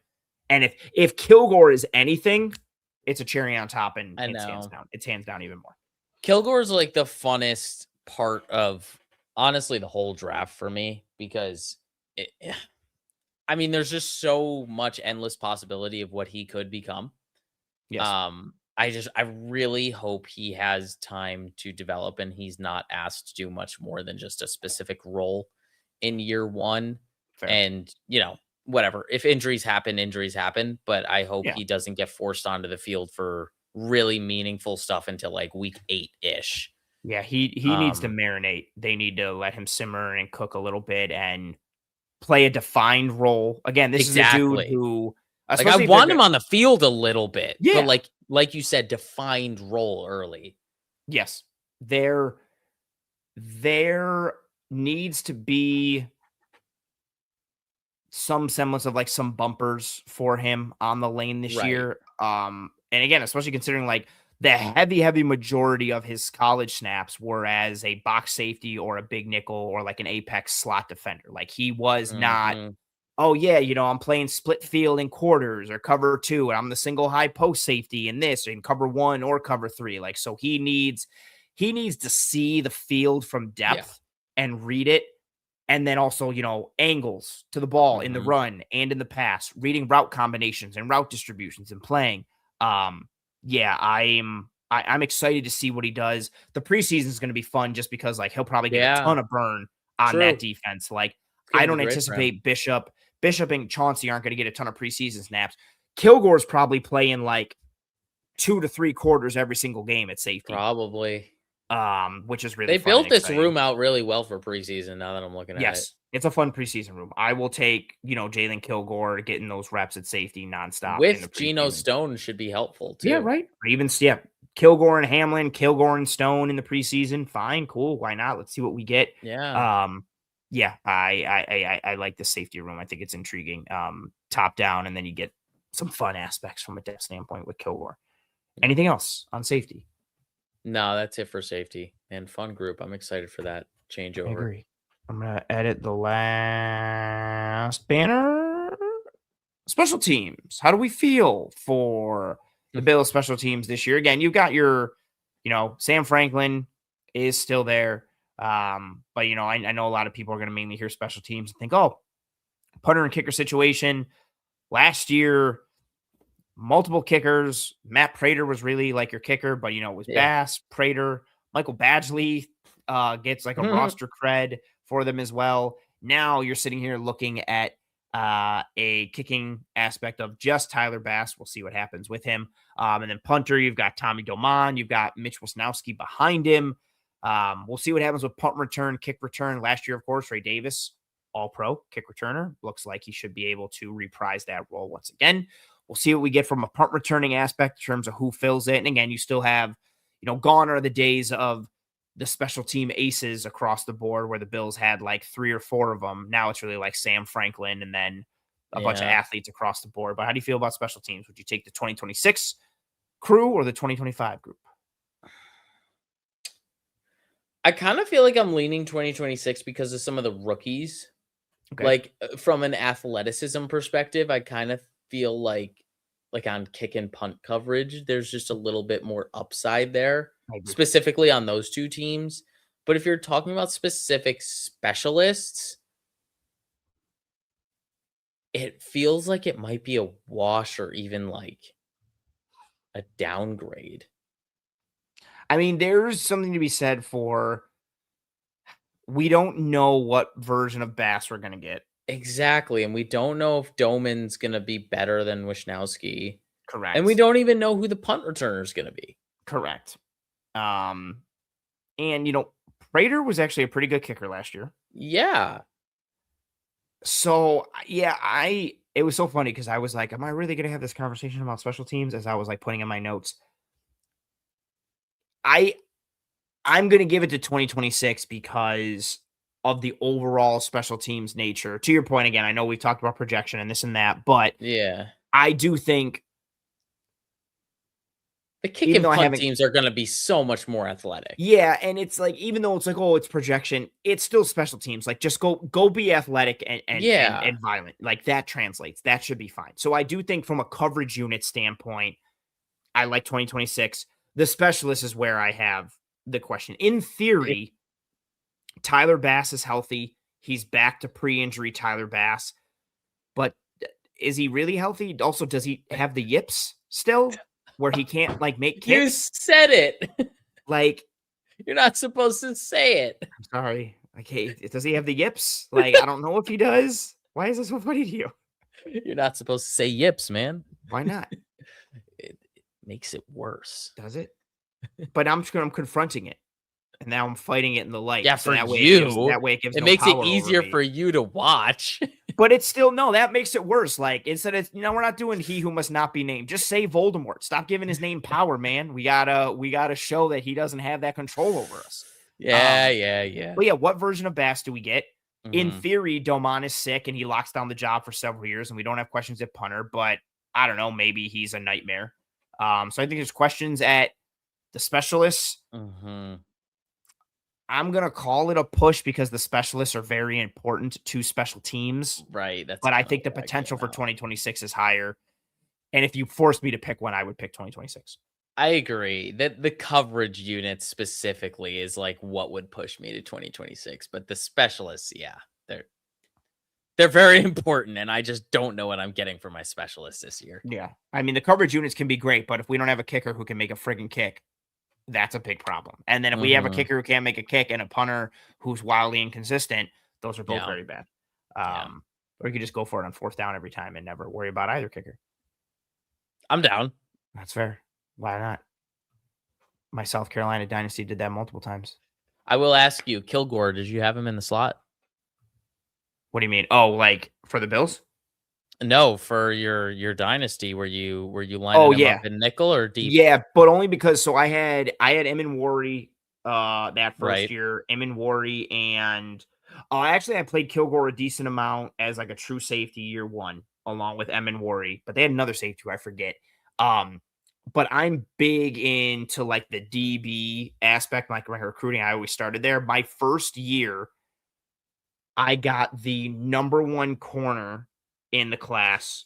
This is sick. And you know how I played, right? I blitzed all day man coverage. So the number 1 corner was this like man coverage based corner. Some like some white kid out of like close to South Carolina, which I was like, the number 1 corner prospect is this. Well, I was like, okay, whatever. But he wanted to come there. Yeah. And I just went hard at him, got him.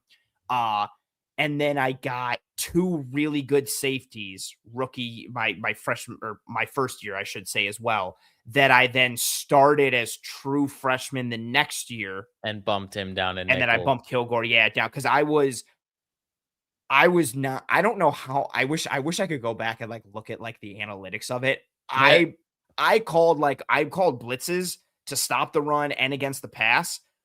I would say easily like 65-70%. I was So were Brian Flores in these and out there. true freshman safeties? Were they hybrid safeties so they could actually man up? Yes, they had good coverage ability. They could play zone coverage, but they could man cover as well. Both of them had speed in the low 90s when they started out. So each one was like 91. One was But they're 91 speed. getting I their think the way other to one was like 93. 95-ish. Yes. And I was like, oh, they're starting out as that. That's good. Their tackling was fine. But I really just leaned into like, okay, do they have man coverage ability, speed, and can they tackle? I looked at those three things, got my two safeties. One That's all he was needed, and we're sending 6 every time. that's it every single time. One of them, I think they were both 4-star safeties, but the number one corner I got was 5-star. Again, number one corner. He was like top 10 prospect in the nation. I also think I almost lost Dylan Stewart, but he stayed. But yeah, that man, those were wild times. I won. Yeah, I was, especially once I went up to Heisman difficulty or whatever the most difficult one was, and then I couldn't run the football. So everything for me was like I was passing like 45 times a game with Sellers and that wide receiver room. And my plan was like, it was so not bootleg, but my plan was so like I call the same 4 pass plays. But that's also what I did in Madden and what got me the wins in Madden against real life people and the computer. I knew what I wanted. I'd go gun. I'd go empty gun, 3x2, and I would edit who I wanted in each spot. And I would call the same 4 plays or I'd go no huddle. I'd call this one play. I'd call the play, no huddle. Even if it was like a 6-yard gain, I'm going no huddle. And then I'd get to the line and I'd adjust all the routes manually based off of what I needed. And then I would always find somebody. I had a ton of speed underneath so I could hit somebody on a 2-yard drag and beat someone around the corner. Or I had guys who could settle in the middle. And then worst case, a good room. Yes. And then worst case, I could scramble with Sellers, but I wasn't very good at that. I was not good at timing the scramble, moving out of the pocket, beating guys to the corner. That took me some time. But once that unlocked for me, then it's game over with Sellers. Yeah, game over. Yeah. Sellers was running for like 80 yards a game, passing for like 350. And I was South Carolina's a very fun build in 25. Yes. The uniforms are good. Their uniforms are sick. They were like good, but not amazing. Their whole initial class was all seniors, so you had to rebuild everything after year one. But you still have Stewart. I do. I still have Stewart. And and I would essentially just overload Stewart's side every time, and I would do anything I could to be like, okay, your tackle has to block Dylan Stewart one-on-one. Good luck. And that was it. And then either Stewart's getting home or someone else is getting home because I'm bringing minimum. Sanders. Yes. TJ Sanders. So my dynasty legend. Yeah, I'm bringing at least 6 every single time. And then I'd also man up. I'd use her sometimes one of the safeties or one of the backers. And then like if I'm in man coverage with somebody, I would want to be on the man coverage on the guy that I felt like was going to stay in to block. And then I would user him and essentially play a robber or like a free runner or free roamer type of deal where wherever I'm thinking the ball is going to go, usually middle of the field stuff. So like a lurk or a robber action, but it's not baked into the play call. It's me just using it. No, and trying it's to you do just stuff. freelancing based on what the running back does. And then if I'm calling zone coverages, I'm rushing 3. Because a lot of times I was getting teams in the 3rd and long because I'm gunning for everybody so much on early downs. That would work way better against users though, because you're going from 6 to 3. Yes. And then I'd rush 3 quarters or even if I go cover 3, and then I would user whoever the nickel was to the passing strength.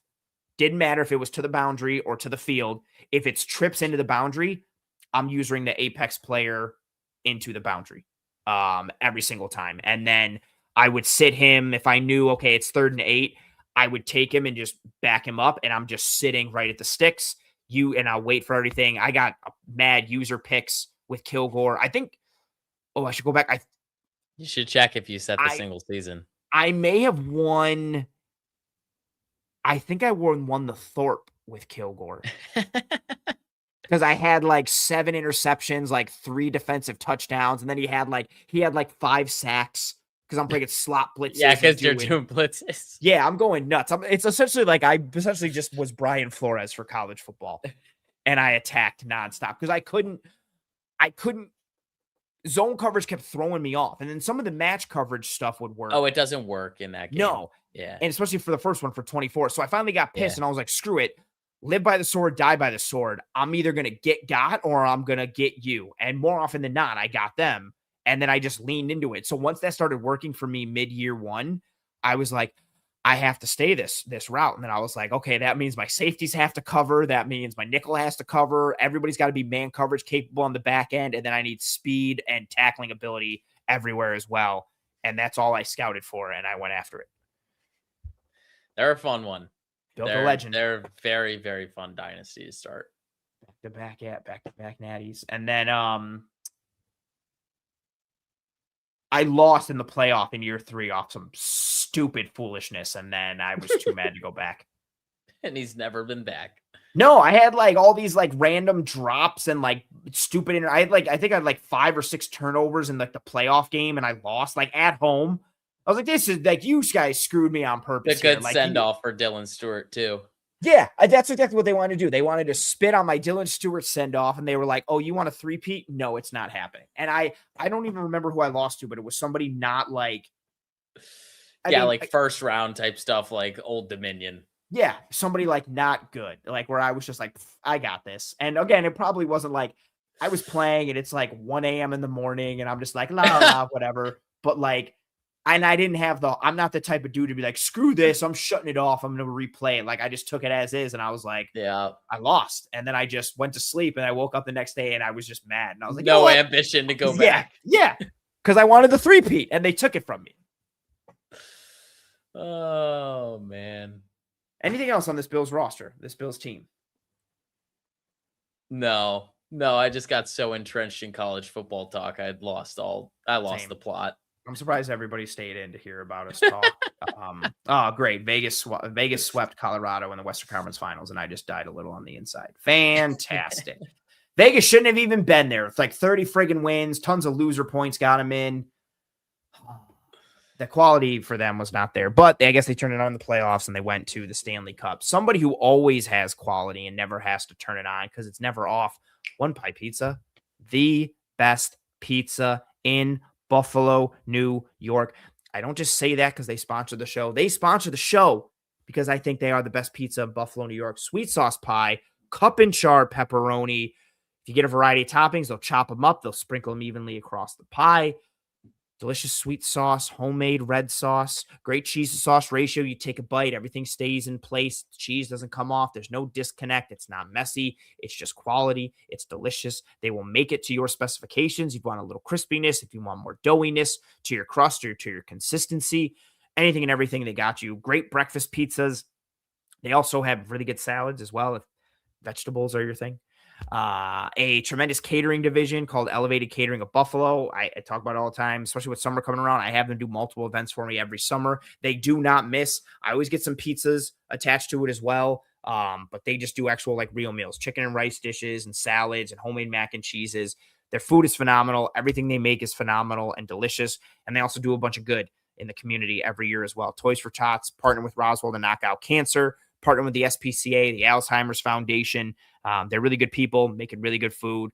If you live in Buffalo, get yourself some One Pie Pizza. If you don't live in Buffalo and you happen to be in the area, get yourself some One Pie Pizza. You would not be disappointed. RJ gets it. RJ saying, I think my show is early in a couple weeks on a Sunday, so I'm going to try their breakfast pizza this time. You absolutely should. Breakfast pizza, phenomenal. Get yourself some One Pie breakfast pizza. RJ is a true champion of One Pie. He understands the assignments, and I appreciate him for it. And in addition to a multitude of other things.